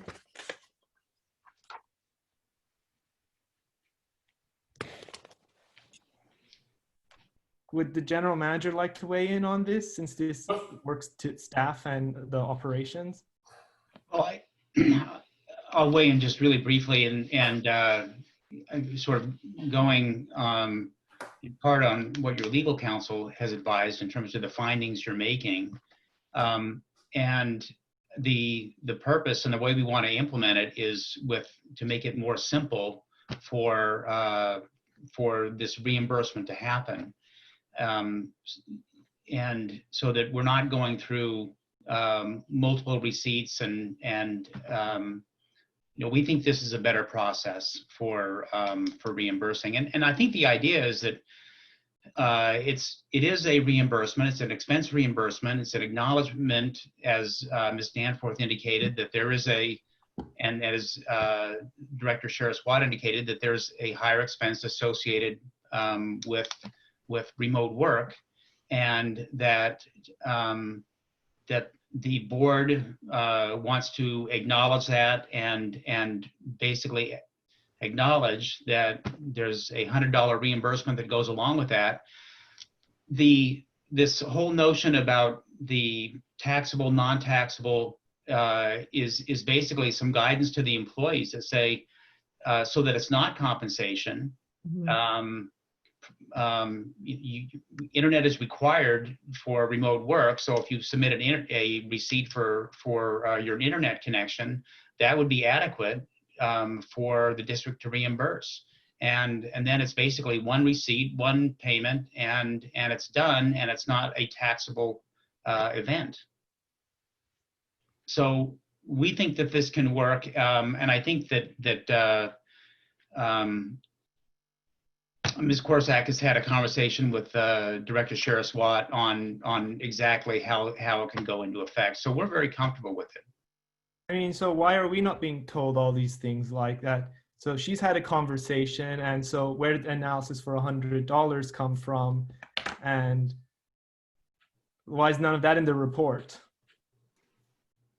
Why I didn't. Is that a question? That's a question to me. Is we didn't prepare the report. This was something that was done by Director Sheriff Watt, and we recommended that conversation happen between the director and our finance and business manager. But you're the general manager. At the end of the day, this is your operational business, not the finance manager's business. Well, I certainly rely on staff, just like you rely on legal counsel and staff to make your decisions. And I think this is a good discussion to show how it works or how it can work. So I think these are all good questions, Director Mahdavi, that you're asking. And I think it's a good discussion for the board to have. And I actually appreciate you calling on me to have me weigh in, and I can certainly endorse this policy. It was something that I've thought about. I think that we should, as a board, acknowledge these extraordinary times. I think that we should look for ways that we can support our employees during this stressful and difficult time. I wish there was a lot more we could do. But this was born out of the idea that, well, the next piece I think is actually going to be should be a legal requirement for us. But this one was the fact that to be indifferent or unaware of the at-home costs of our employees makes us look a little bit foolish. This is not about the indifference. It's about the process as a government agency and controls, because even the university has a process for these things. It's not about indifference. You regulate public money and you're responsible for it too. You can be kind and understanding, but we have to have a process that makes sense and has accountability built into it. Well, that's what we're discussing. Then there is a process. So, and the amount was something that was thinking about average costs for internet, for computer use, for printing costs. They are quite divergent on what someone may pay depending on their plan. I have an internet plan that is probably much cheaper than most people's. So that wouldn't be the best example to go off, but I do maybe a lot more printing than some of the other directors at home. So we looked for a number that kind of represented compensation that fit kind of those middle ground so that people were getting reimbursed. If they have extraordinary expenses, I mean, I invite employees should bring those to the district and see if they are authorized by the general manager. We are not trying to nickel and dime our employees or in this way. We're just trying to support them and support board nickel members. And dime every other service in this district. And while I don't want to nickel and dime human beings, we also recognize our financial state. And so we also recognize as a government agency, we work from a system of controls. And I completely understand and would support the fact of them using the reimbursement system. And if this is simply raising some unsaid cap, that is fine. But I'm just trying to understand how this is differing from what was going on before. It differs because of the need to work from home. Most reimbursements don't happen for work at home. And so that's the difference. So, but people, when they drive to work, do we reimburse them for the fact they have to come to work? Cyrus, clearly not, but we are required as employers to provide the means to work at home. Yes, and so we have the printer and stuff, and I understand the internet component, and I'm just trying to understand how this is the reimbursement component is working.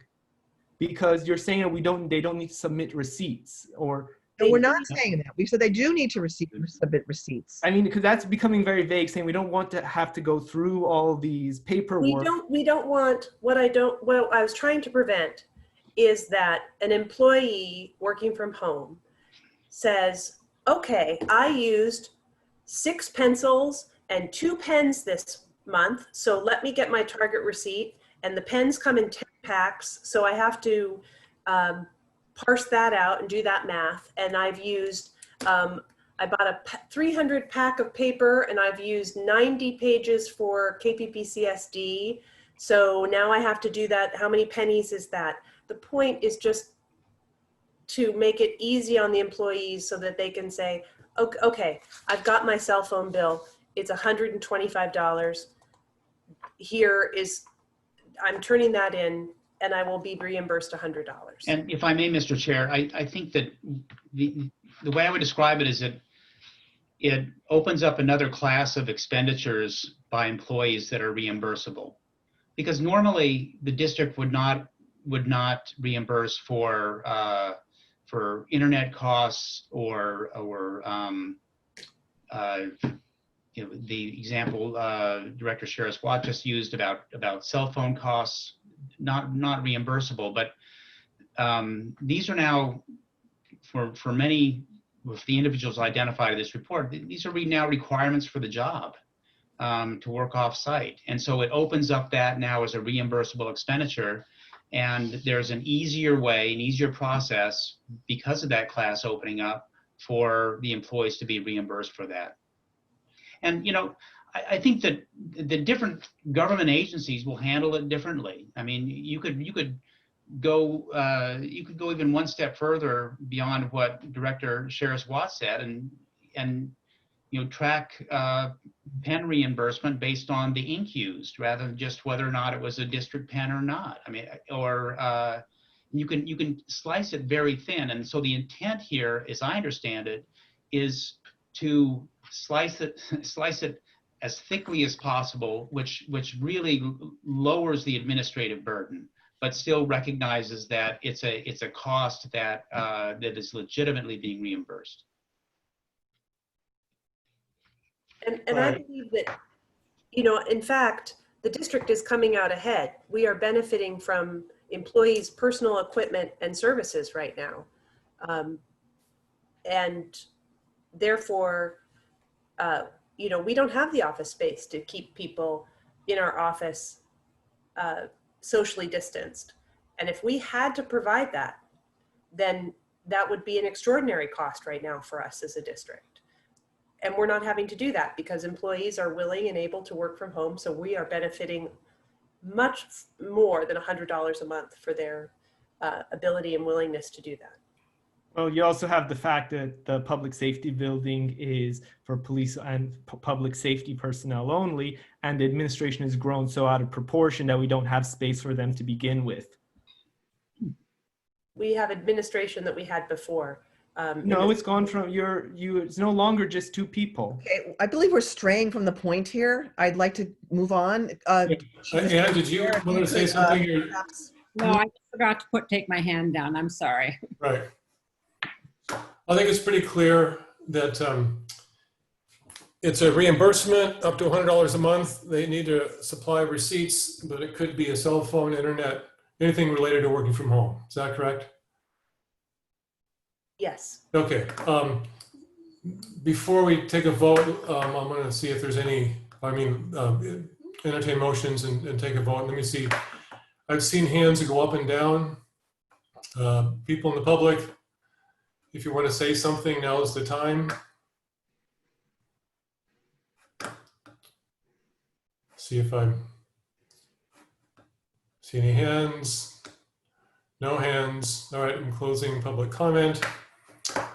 All right, so Rochelle, could you clarify what needs to change in this copy that we have, and then we can.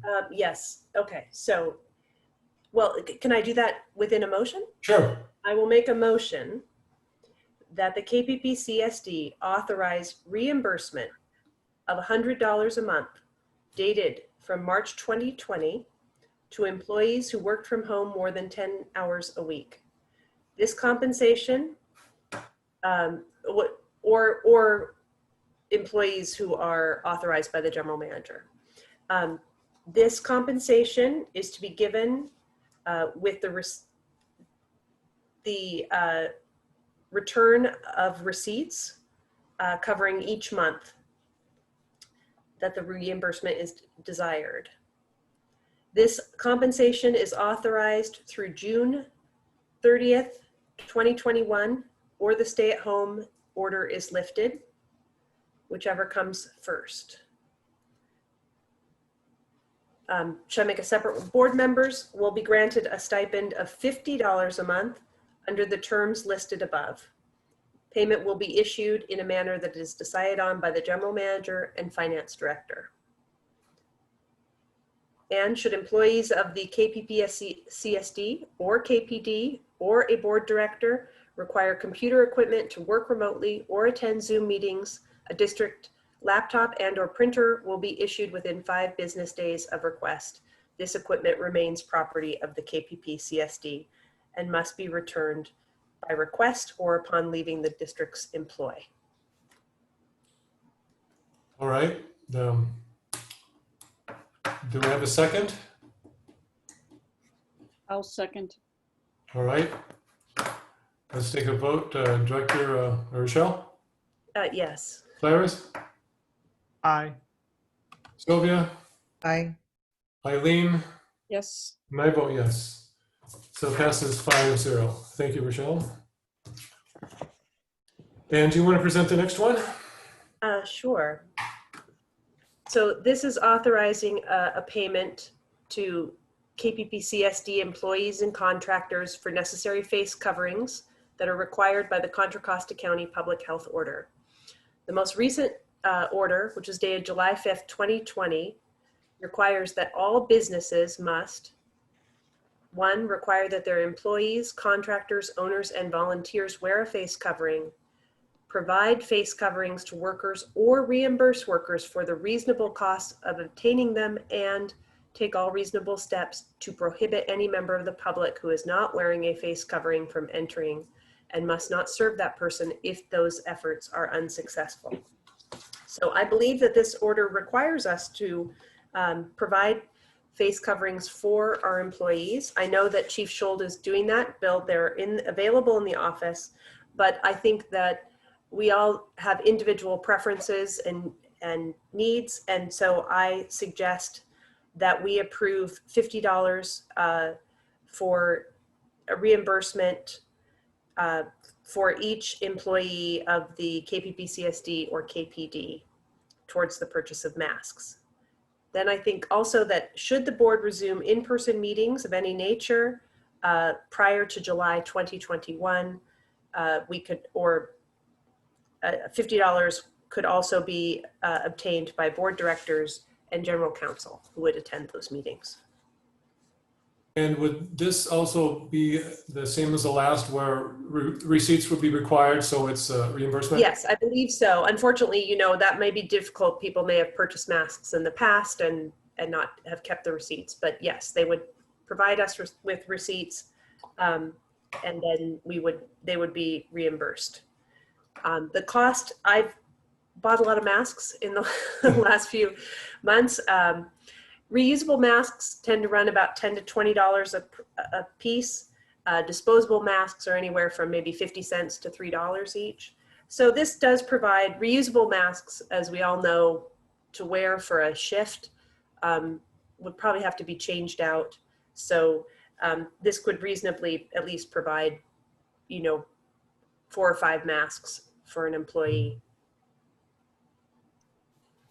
Isn't like a box like 20, I swore it was like maybe $3 or $2 or $1 depending on the type. And then the cloth masks, which they generally recommend for non-medical or non-people just to keep those supplies higher, are a lot cheaper. Well, if you go to Costco, you can buy a 50 pack of masks for $19.99. You can buy, but reusable masks are anywhere generally from $10 to $20. It depends what the folks like. The fact is that this won't cover all the mask costs during this shelter in place if they use disposable masks, but it will cover something. I mean, so this is a one-time 50 thing, correct? Yes. The department is actively purchasing and using as they need because they definitely need them. And then if it's for official functions or official business, should that not come through the district anyway?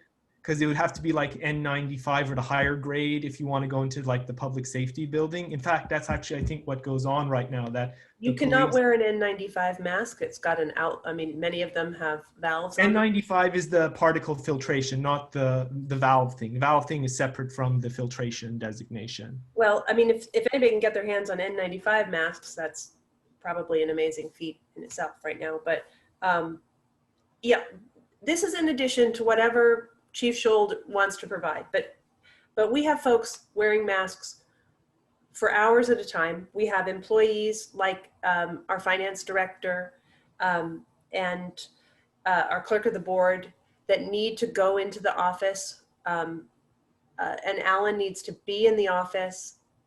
I would like them to be able to choose a mask that meets requirements and that they find comfortable. So sometimes this is not, they may need to order something specially, or this is helps provide those masks. Chief Schultz, this is sort of going to the safety of your men. Are you asking me? Yeah, like would the department be providing the specific designations of what they would accept for people to be purchasing, or would the department rather just give out what they need for people coming in? Well, we've been getting our masks for free from the county, and they stopped it. However, I'm told that if we really do need it, they'll start again. We have 200 masks in supply right now, but they're the N95s. And if you wear them all day, the N95s can be quite unpleasant. So we have bought some cloth masks. I think I have 2 permanent rashes on the sides of my face from these masks. So anybody that comes in, we have a mask that we can give them if they don't have one. So yeah, I guess because I'm asking, so like if people, if the concept here that people want to be buying their own masks, supposedly to come in to the public safety building, that goes to your men, and I guess if you have like also the firefighters too, and so I guess they might have particular standards they might want met. So I guess what he's asking is, are you requiring anyone who comes into the public safety building to be wearing an N95 mask? no, they are just to be wearing a mask. Okay. Valveless, of course. Pardon me? Valveless. Not having the valve. Oh, not having the valves. Yes. Yeah. But, you know, I just want to double check with that, but, you know, because the building goes to part of you and Chief Pagoni's prerogative right now. Right. So if they come to the station, they don't have a mask, we'll supply them one. Usually it's going to be the N95 that's supplied by that was supplied by the county. But like, if so, I guess because my understanding of this motion is that the district is going to be authorizing reimbursements for up to $50 for like maybe non-police also and police, for them to have like a mask of their own choosing. I'm just wondering, would there be anything that the department would ask of that, you know, like specification wise, or just a cloth mask would do? No, but we have bought some cloth masks, because some of these masks are just very unpleasant. And if you wear them constantly all day, you know, 4 days a week, it's not good. So a lot of officers just wear what's ever comfortable for them. Okay, I'm just making sure that whatever we're authorizing would still fit within the realm of what the PD would be comfortable. Yes, we don't have a mandatory N95. As long as it's a face covering, we're okay. Okay. All right, let me see if there's any public comments on this. No, pretty quiet out there. Okay. Seems pretty straightforward.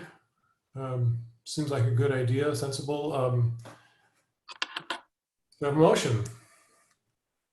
I'll make a motion that we authorize the payment of $50 to KPPCSD employees and contractors for necessary face coverings required by the Contra Costa County Public Health Order. This would be a $50 reimbursement towards the purchase of masks. I'll second. All right. We'll take a roll call. Rochelle? There's to be more to Yes. this. There's a furthermore. Oh, and then Oh, sorry. I can put an addendum here to this. Furthermore, should the board resume in-person meetings of any nature prior to July 2021, board members and general counsel would also be eligible for this $50. All right, let's make another second with that. I'll second the Okay. amendment. All right, Rochelle? Yes. Cyrus? Aye. Eileen? Yes. Sylvia? Aye.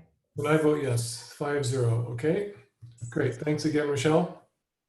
So this was omnibus. We wrapped an addendum and the actual motion together into one. It was essentially a new motion, and then we had a second of the new motion. Okay.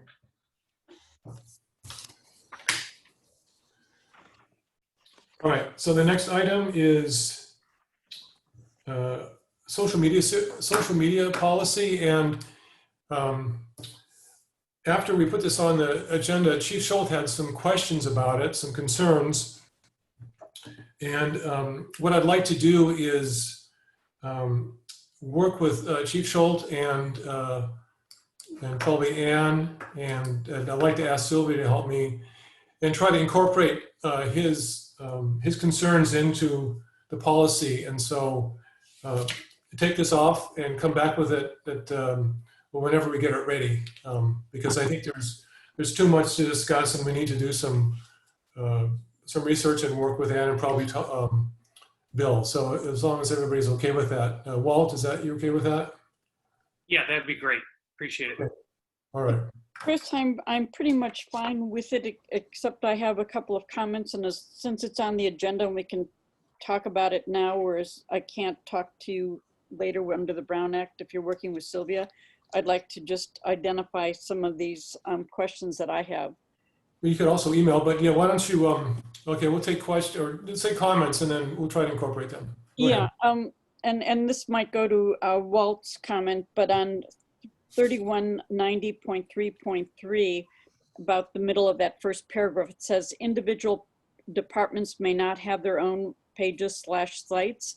I know the KPD has a website, so I'm just wondering how this sentence will work with that. Well, that's something we need to work out with Walt. That's one of I the understand. So I just wanted to mention, that's all, not to have a discussion. The next one on 3190.3.5, I'm not sure where Nixle fits in with this. And I don't know if you want to have a definition section when you're talking about what are you talking about with social media, but I'll just mention Nixle is one issue. And the second sentence of that says the district will not comment on other social media member sites. I didn't know what that sentence was, so that's another point that I wanted to raise.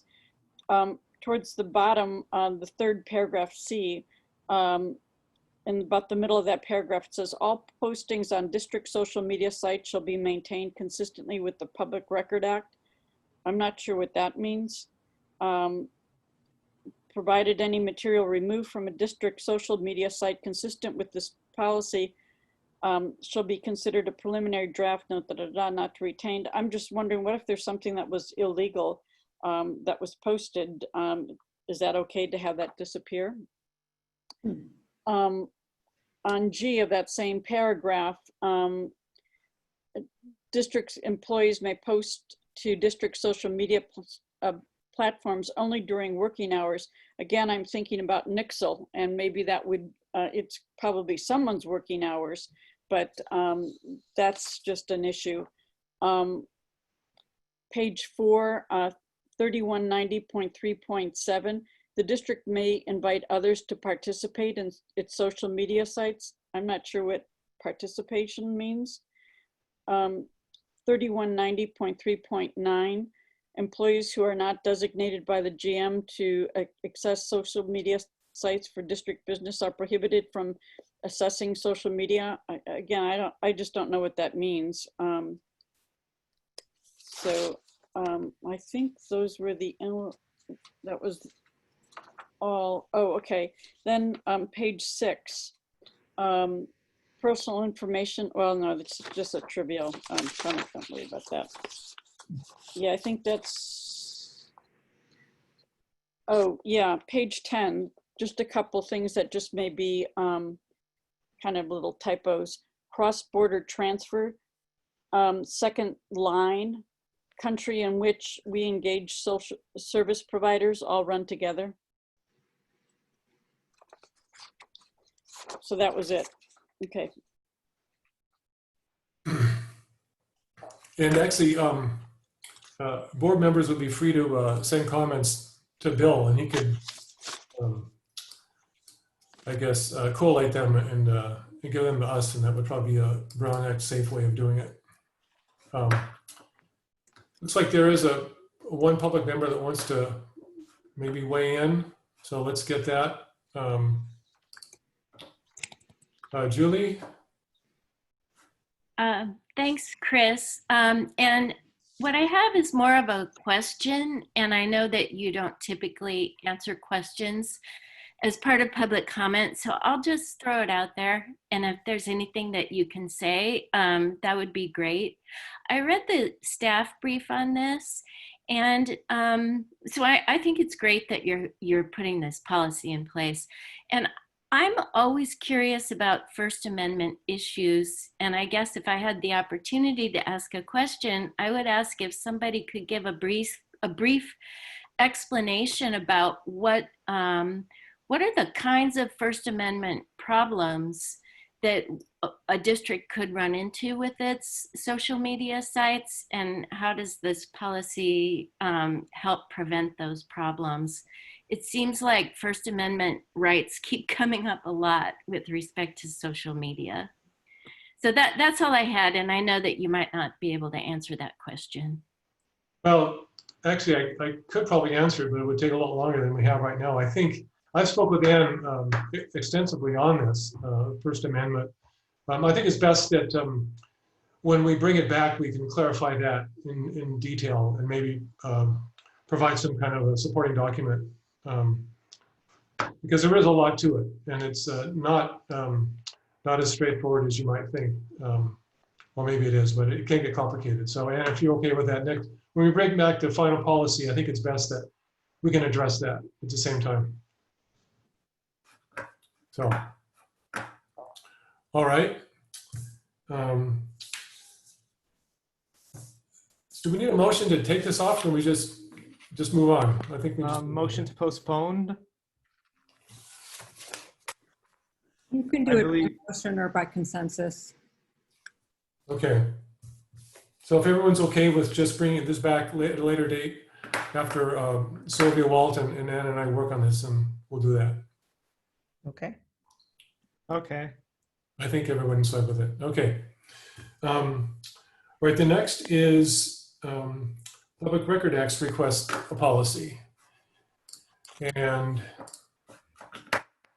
let's see here. Ann, could you talk about this briefly? Yes, I can do that. For let me pull it up. Just flipping forward to it.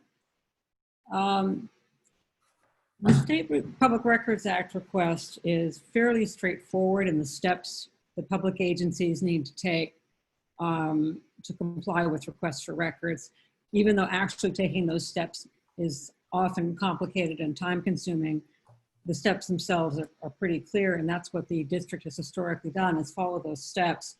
However, it's been suggested that in the interest of transparency, our policies should address those steps, and I think it might also be helpful for staff to have it written down. So that's all this policy does. It tries to set forth in some detail what needs to happen after we get these requests. It's based on the California Special District Association's model policy. The big significant change that I made, and it's not that significant, is their model policy required Public Records Act requesters to put their requests in writing. We can't actually require that. We can encourage it because it does make it much easier to comply with those requests. But if someone makes an oral request, we need to note it down and comply. So with that, I'm happy to answer any questions. Any directors have questions about this? One trivial question, which is there's a form, but it's not referenced anywhere. Well, we could add a reference if you like. This Well- again is how the model read. I'm not advocating the form, but there was just a form attached, and there was no reference made to it. I don't know if you want people to use that form or not. I could, if we want to be more specific, we could add a sentence to 1057 stating that we would encourage them to use the form included in this policy. I think mostly that's in there for the benefit of staff, so that if somebody walks into the office, assuming we ever have an office you can walk into, and says, I'd like to request records, they can just supply them with a form. It's really It could also be on the website, could it not? Oh, yes, absolutely. It's a good idea. So I like the idea of adding the sentence just to reference it. Okay. And where would that sentence go? Would that be That would be, 7.5? I would say 1057.1, because that's where the policy talks about written requests. Okay. And cost question. Where is the click? Oh, is someone else hands up? No, go ahead. Mine is. Oh, sorry. Sylvia, did you? I have a question. Just what happens when there are requests that relate to directors or staff who are no longer with the district? Well, we have the ability within some limits to search what items that are on the district server. And so that is what I've done in the past. As time goes by, we are currently, I believe, at the point where other documents would normally have been deleted anyway. So again, as time goes by, I'm less worried about it. And as long as directors keep their documents on the district server rather than private servers, I think we're okay in that regard. And I think the board currently is pretty well educated about that. Right. And in the records retention policy, is there a limitation on how far back emails and electronic records go? Well, there's a general presumption about 10 years, and then there are specific periods of time for specific documents. Some documents have to be kept forever, others for 10 years, others for 20, but most would fall within that 2-year category.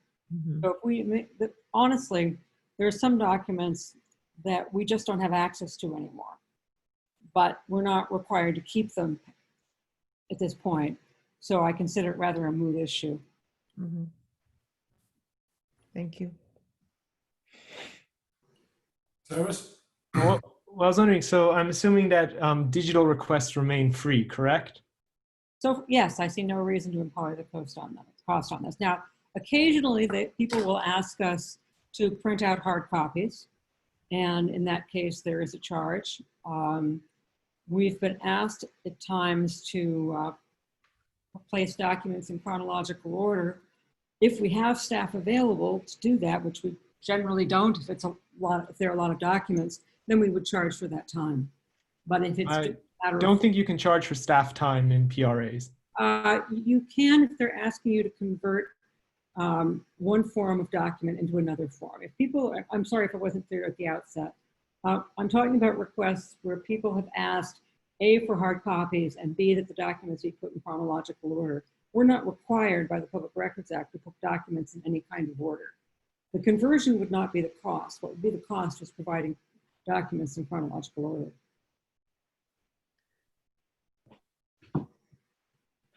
It's a murky area, but fine. It's actually not. It's pretty well established. All right. Then, I see any public comments on this? Did I ask for that? I don't see any. All right, then I'll make the motion that we adopt. What? Or at least two directors had raised hands. Oh, I should take mine down. Mine was to make the motion, so. Okay, go ahead. Well, oh, do you, actually, before I just remembered, you know, the entire whereas statement is not, in fact, completely truthful.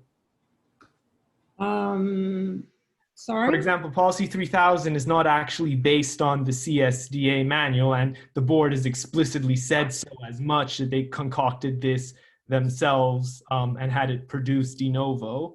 I'm sorry. Director Madavi, what document are you talking about? Resolution. The resolution that accompanies this particular document? Yeah. Let me take a look at it.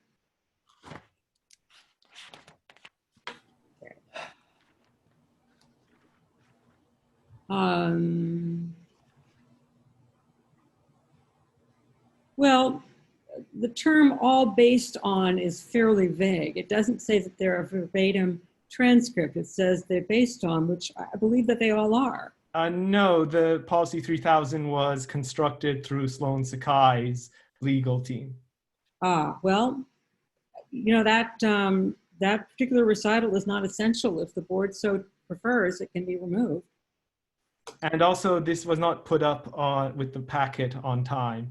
Not that I'm just pointing out, because actually I tried to get the entire packet on the 7th and it was missing. Yes, I'm sorry that was a mess up, misunderstanding between myself and the clerk. And if you like, we can modify that resolution also. I'm just pointing out. Also. But as drafted, it was ready to go at the right time. Let's put it that way. Rochelle, did you want to make a motion? I'm happy to, unless you, I'll make a motion that the board adopt resolution 2020-19, a resolution of the Board of Directors of the Kensington Police Protection and Community Services District adopting policy 1057. And if I could make a friendly amendment, appending a sentence to 1057.1 that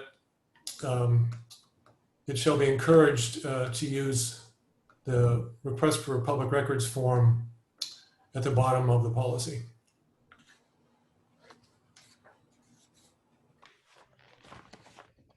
Okay? Yes.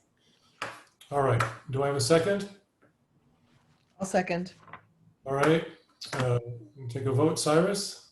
We will remove the recital about the policies, right?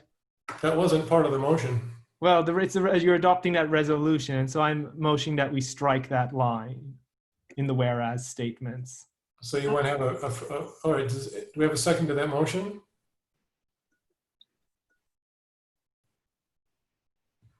No, we don't have a second to that motion. So now we're voting on the previous motion. Cyrus? Well, obviously, I'm not going to support a resolution that is not truthful, so no. Eileen? Yes. Sylvia? Yes. Michelle? Yes. I vote yes. All right, so it passes 4-1. And I think we need to extend this meeting. So do I have a motion to extend the meeting?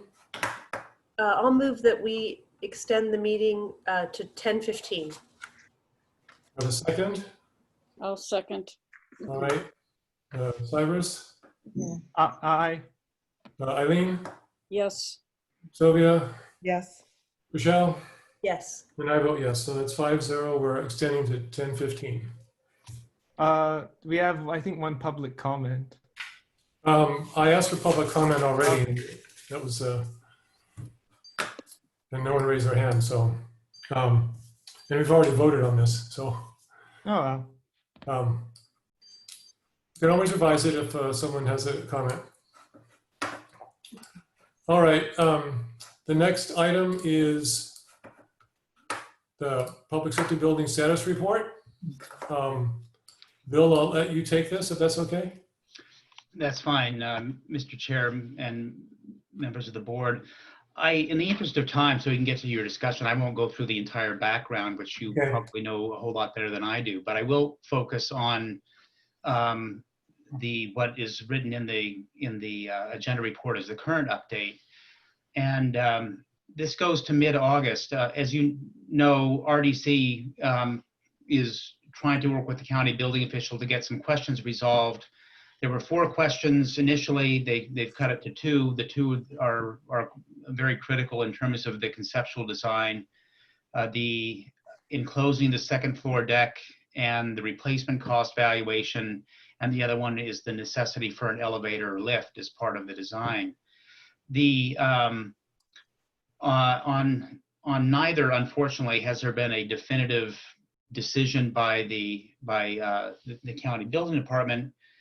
They on the enclosing the second floor deck and the replacement cost valuation, it's basically a first impression kind of case. If I can stray into Ms. Danforth's language there, but they haven't made a determination regarding not only what the answer is, but regarding which government entity should really look at it. And you know, our feeling, or at least in discussions, is that we can probably get that resolved, and we feel pretty strongly that we can get this second floor deck enclosed and without, in essence, penalty for doing so on the replacement cost valuation. The other issue on the necessity for the elevator and lift, although there's not a final determination, the county's preliminary indication is that an elevator or lift will be a required element. So it's not decided yet, but they believe that that's the case. And to the extent that ADA issues are many are privately enforced, that our feeling is again is that this is something that probably should go into the conceptual design. It's kind of a high risk approach to say, well, we probably don't need one, when the county says you probably do, and you open yourself up for a potential lawsuit for on the ADA compliance. So county staff also said that they're very busy and it would take a while to resolve these questions. So based on the update from the architect, which again was on August 20th, I contacted the fire district's general manager, Mary Morris Mayorga, and we talked about how to try to move this process along. And we both agreed that we should authorize the architect to, in essence, create a new concept design that is one that encloses a second floor deck and includes an elevator lift, because we think that's the likely outcome of all of these discussions. And to save time and get to the point where we can perhaps get a plan that works. We don't know that we can, but hopefully get to a conceptual design that works. We felt that the best use of our money right now, and as you recall, we're splitting this scope of work with the fire district, but the best use of our money right now is to have the architect spend it on this new conceptual design.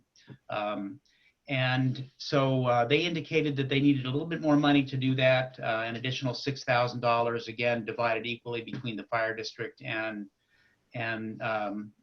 KPPCSD. And so I authorized that cost increase on behalf of the district in order to keep that design process moving. So that's the status of those questions that were part of your extra service request that was approved some time ago. The other thing that I did want to mention is that I requested that the architect provide a rough schedule for general planning purposes, with the idea that it really would help a horizon if we knew sort of, if everything goes right, you know, how long would it take to do the conceptual design, assuming that there can be an approval by the two agencies. How long would it take to do construction drawings? After that, how long would it take to get the approvals for the agencies? Approval by county plan check, bidding process, and then construction. So we have it all laid out in front of us, and they said that they could do something like that and would get that to me. I was hoping to have it this evening, but I haven't heard back from them yet. But I'll pass that along to the board as soon as I do. So that's the current update, and I'd be glad to respond to any questions that you may have. Bill? Yes. On the elevator issue, my understanding, and I've dealt with ADA issues on websites before, and that even if the county said they thought we didn't need an elevator, they're not really the final authority on ADA issues. It's actually the courts, right? That's absolutely correct. It's kind of a law that there's no board that enforces it. It's lawsuits and courts that decide what happens with it. So that's right. And I have participated very directly in ADA lawsuits, and they're very expensive. So. Yeah. Right. Okay. They are. Right. And just in case anyone hasn't followed the minutia, there was something called Plan C that the architects came up with, but that was with an elevator and without the patio enclosed. So to this date, they haven't done a conceptual plan enclosing the patio, but incorporating the elevator. So that's why we need this extra work. And it's my understanding that they have enough information gleaned from the work with the police department and the fire department to proceed with that. They don't need any extra interviews, or they know enough to be able to just go ahead with that conceptual design. Well, they may need some additional interviews, just clarification, yeah. And we would probably encourage them to do that, at least from our end. I can't obviously speak for the fire district, but from our end, we think that it would be a good idea to touch base just to confirm some things. Okay, great. Sylvia, did you have some question? Yeah, my question is actually on the very last sentence of the fiscal impact statement, which talks about the funding is from budgeted capital funds. This term just struck me because it's not a capital asset. I mean, it's obviously a capital building, it's a capital project, but it's not a capital asset of this district. For us, it's kind of more of a service. So I don't know whether that's the correct place to take the funds from. That just sort of jumped out at me. Yeah, I think you raised a good point. And, anything having to do with funding has not been resolved at all, really. We haven't, maybe we'll get there. But I mean the funding right now for these services. Yeah, and the reason the reason we use capital project funds is they're basically one-time expenditures rather than part of your operating budget, and that's the reason. It's one-time cost for these design services, and it may or may not go further. Okay. I think it's a good point. So I think at this point, we also have enough information to generally start refiguring the budget, which I will point out, it's kind of humorous. Everyone said the budgeting and the finances was going to be a rocket science, and then it turned out to be exactly what I kept saying it is. Take the fraction of the building we probably will occupy. We know the cap of how much this project is probably going to cost. And from that, you get about $1 million that you can amortize over 10 to 20 years. And I don't, does anyone not read the fire board packets? I don't think we made a decision or discussion on this, that's all. Well, no, like everyone said, we have no idea what this would cost us. We all have to wait on this. We can't put any ghost numbers into our budget. And yet it turns out the fire board's cost estimation, their estimators, like you probably would say, they would take a quarter of the building. So they take a quarter of the cost, and that's a good starting point to work down from or work around. Are you basically saying that we are going to pay a quarter of the fire building, the new fire building? Well, no, I'm saying is if you want to put something in your budget, are you expecting them for us to pay nothing? That's discussion. I mean, we already pay a rent right now. Yeah, it's the whole. I mean, Bill has had I think wide range discussions with the general manager on different possibilities, but we don't even have a design we know works. We don't know how much space we're going to have. We don't know if we have a lot of the department, if we've got one office. There's so much that we don't know that to start negotiating with ourselves essentially doesn't make any sense. And there certainly will be enough time once we have the design to then work with the fire district on figuring out the financing. I don't see that going ahead and trying to imagine what it might be makes any sense. I know, Bill, you've looked into Yeah, this. we just have not, I have not had any discussions beyond anything that's conceptual with the general manager of the fire district on the costs. I mean, we did exchange some ideas, but as I understand it, this district does not have a position yet. And I think you also don't have a building yet. And so I think when you actually have a building that you feel like you can have the police department occupy, then I think I think we can have those discussions. But I also think that it's too early to even react to the fire district's position because we haven't had those discussions. And I don't, we haven't had a formal proposal, haven't had any formal discussions. I think that I can tell you that the fire district general manager has been great to work with on all of these design issues, and we've explored some things, but we're not locked into positions. At least this district, as I understand it, is not locked into a position. And I appreciate you getting the, that's kind of a schedule from the architects. That's a really very helpful thing in advancing these discussions appropriately. Yeah, that will also help in trying to figure out if everything goes perfectly, when we would have to move out, when we have to start talking about all the different issues surrounding it. So I think that'll be really good to get. I mean, because like Rochelle had something. Rochelle, did you have your hand up? Yes, I did. My question was, a resident has asked, and I apologize, it came in at a late date, so I wasn't able to go to RDC or to talk to you prior to this bill, but they're wondering about the possibility of, instead of an elevator, that we simply provide a handicap parking space at the top of the building, whether that qualifies. And I didn't have the answer for that. And I don't have the answer to that either, but I'd be glad to pass that along to the architect. Okay, great. That would just be something that we can perhaps explore. Of course, that would also fall under we think it's good enough, but. Yes, no, I mean, it's always hard to know, but they may have more information on that we're. Right.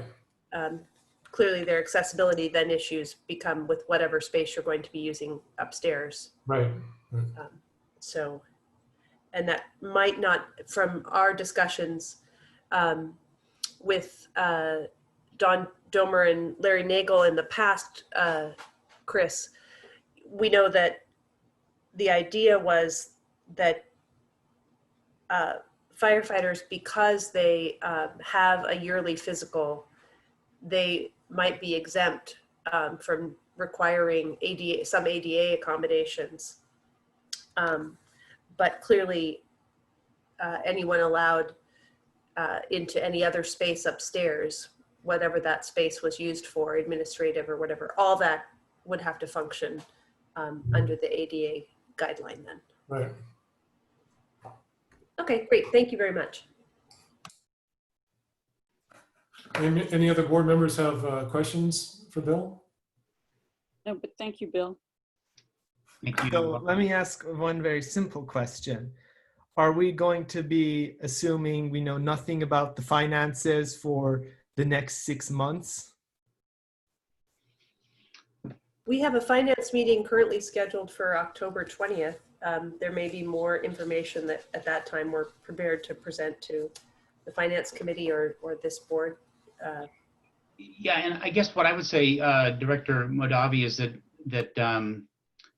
it will be really helpful to get a schedule from the architect, because there's I think, again, the first step is to get to a building that both agencies want, and there's still an if associated with that, if that can happen. So I think that there are a few more rungs of this ladder to climb before we really start to have some real definitive discussions about how this can be financed. Well, I would just say I would keep an eye on the fact that that ladder is also starting to shake because the other half of this party is moving, and they are really not happy with the fact we're still dilly-dallying like this. Well, you know, I haven't had those conversations. You know, again, my last conversation with the general manager was how can we move this more quickly, and collectively we came up with a way we think that we think does that. And so let me ask this, when do we start talking about temporary housing and the budgeting for that? We began talking, oh, I'm sorry, Bill, I'm jumping. No, I'm sorry, go ahead, Director. Oh, I was just going to say, we began talking about temporary housing last fall, and we continued that discussion in January, and Director— And it's disappeared since then. And then President and myself have continued that conversation, but we don't have, unfortunately, anything to present at this meeting yet. But luckily, we're not having to move out before that has been obtained. But there certainly will be temporary housing, as I've always promised. You also promised they would go to your house if they had space, and then you retracted that promise.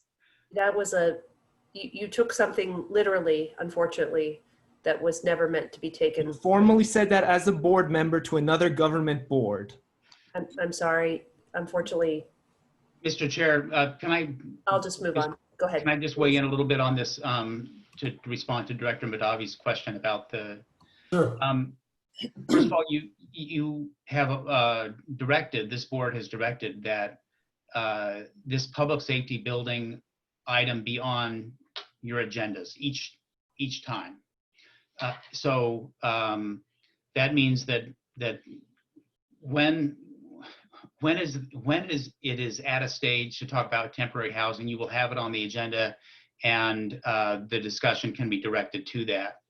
I think that having a schedule from the architect will really help know what the timing might be and when you need to move out of that building, because there's no question that you need to move out of the building, but what you don't know yet, whether it's going to be moving out permanently or moving out temporarily, because you still haven't put your foot on that rung of the ladder yet. So I do think that there's a little bit more work by the architect and collective work by the two agencies to do before we're at that point yet. I will just point one thing out. Two directors had to force this onto the agenda through the policy function. This was not. I just know it's on the agenda, and it was directed for staff to do that. And I asked multiple times, and I was told it was not important. So please do not try to change the narrative. I don't think anyone said it wasn't important, but yes, it was. I have the emails, Chris. Someone said that it was not important, or it was not prudent, and we were not going to talk about it, no matter, even though it was a critical project. I don't think anyone said it was not important. And in fact, if you look at all the efforts we've done in the last year to move this along, I think it's obvious that we think it's very important. It's very important that we find a joint solution. That's why a year ago I started this. A year ago was when— and then also you were caught dragging the foot of the 2x2. Cyrus, let me speak, please. Don't interrupt. Thank you. A year ago I started this process. We went to the fire board. We've been working on this a lot. You can see the status. Bill didn't go into it completely, but we've been through a lot of iterations. The police department has spent a lot of time with the architect trying to make this happen. We really believe that, at least I believe, that finding a solution where both departments can be in the same building is critical. It's really important. And we've done everything we can to try to make that happen. And this latest effort is to realize, all right, we're not going to get an answer from the county. We still need to move it forward. And that's why Bill has been working with the general manager. That's why we're going to come up with a design with an elevator and with a patio enclosed so we can move it forward. So Chris, look at the time. Yeah, I know. We're going to have one comment. Yeah, and Chris, there are emails where you tell the fire board you don't want to have the 2x2 because they want to have a public safety building item. So please do not tell me that. And that's also a lie. That is not true. Those are records. Cyrus, please. We don't have enough time to get into it, but the idea that we refuse to meet is just false. We offered a very simple, let's have a coin toss for the chair. Let's meet with no preconditions, none. That was our offer and that was refused. So I'm sorry if that was not acceptable to the fire board, but that's what we did. I'm going to take some public comments. David? Hi there. Can you hear me? Yes. I've been having problems with my microphone. I also wanted to mention the idea of putting a handicapped spot up at the parking lot, which is at the level of the second story. It would only require a slight ramp, about a 4 or 5 inch ramp, and would allow anyone to get into the upstairs without stairs, without an elevator. Now, this wasn't my idea, and I don't know who gave Rochelle that idea. I'm not the person who did, but I have looked at it. I went back there and saw that indeed there really is no need for an elevator if you just have a door that's available to whomever needs to get to the upstairs. So I think that's a really important idea that should be brought up to the architect. That's my comment. All right, thank you. And we're out of time. Unless someone wants to extend the meeting. Chris, can you hear me? Yeah, I didn't see your hand, but you're speaking, so go ahead. Yeah, it won't take my hand. I remember at it must have been fire board meetings, the reasons why they couldn't, they don't have enough parking there to use that for a handicap spot. They have to, even though the firemen have to be capable, there would still be reasons why handicapped people would need to access the second floor. And there was another reason there why they would have to have the elevator. So the suggestions people tossed out tonight are just going to get rejected. Okay. Well, it doesn't hurt to talk to the architect once more, but that's my recollection also. Thank you. All right, well, it's coming up in the meeting. We've been through all the items, so I declare this meeting adjourned. Thank you, everybody. Thank you. Thank you to our staff. Thank you. Good night. Right. Thank you. Good night.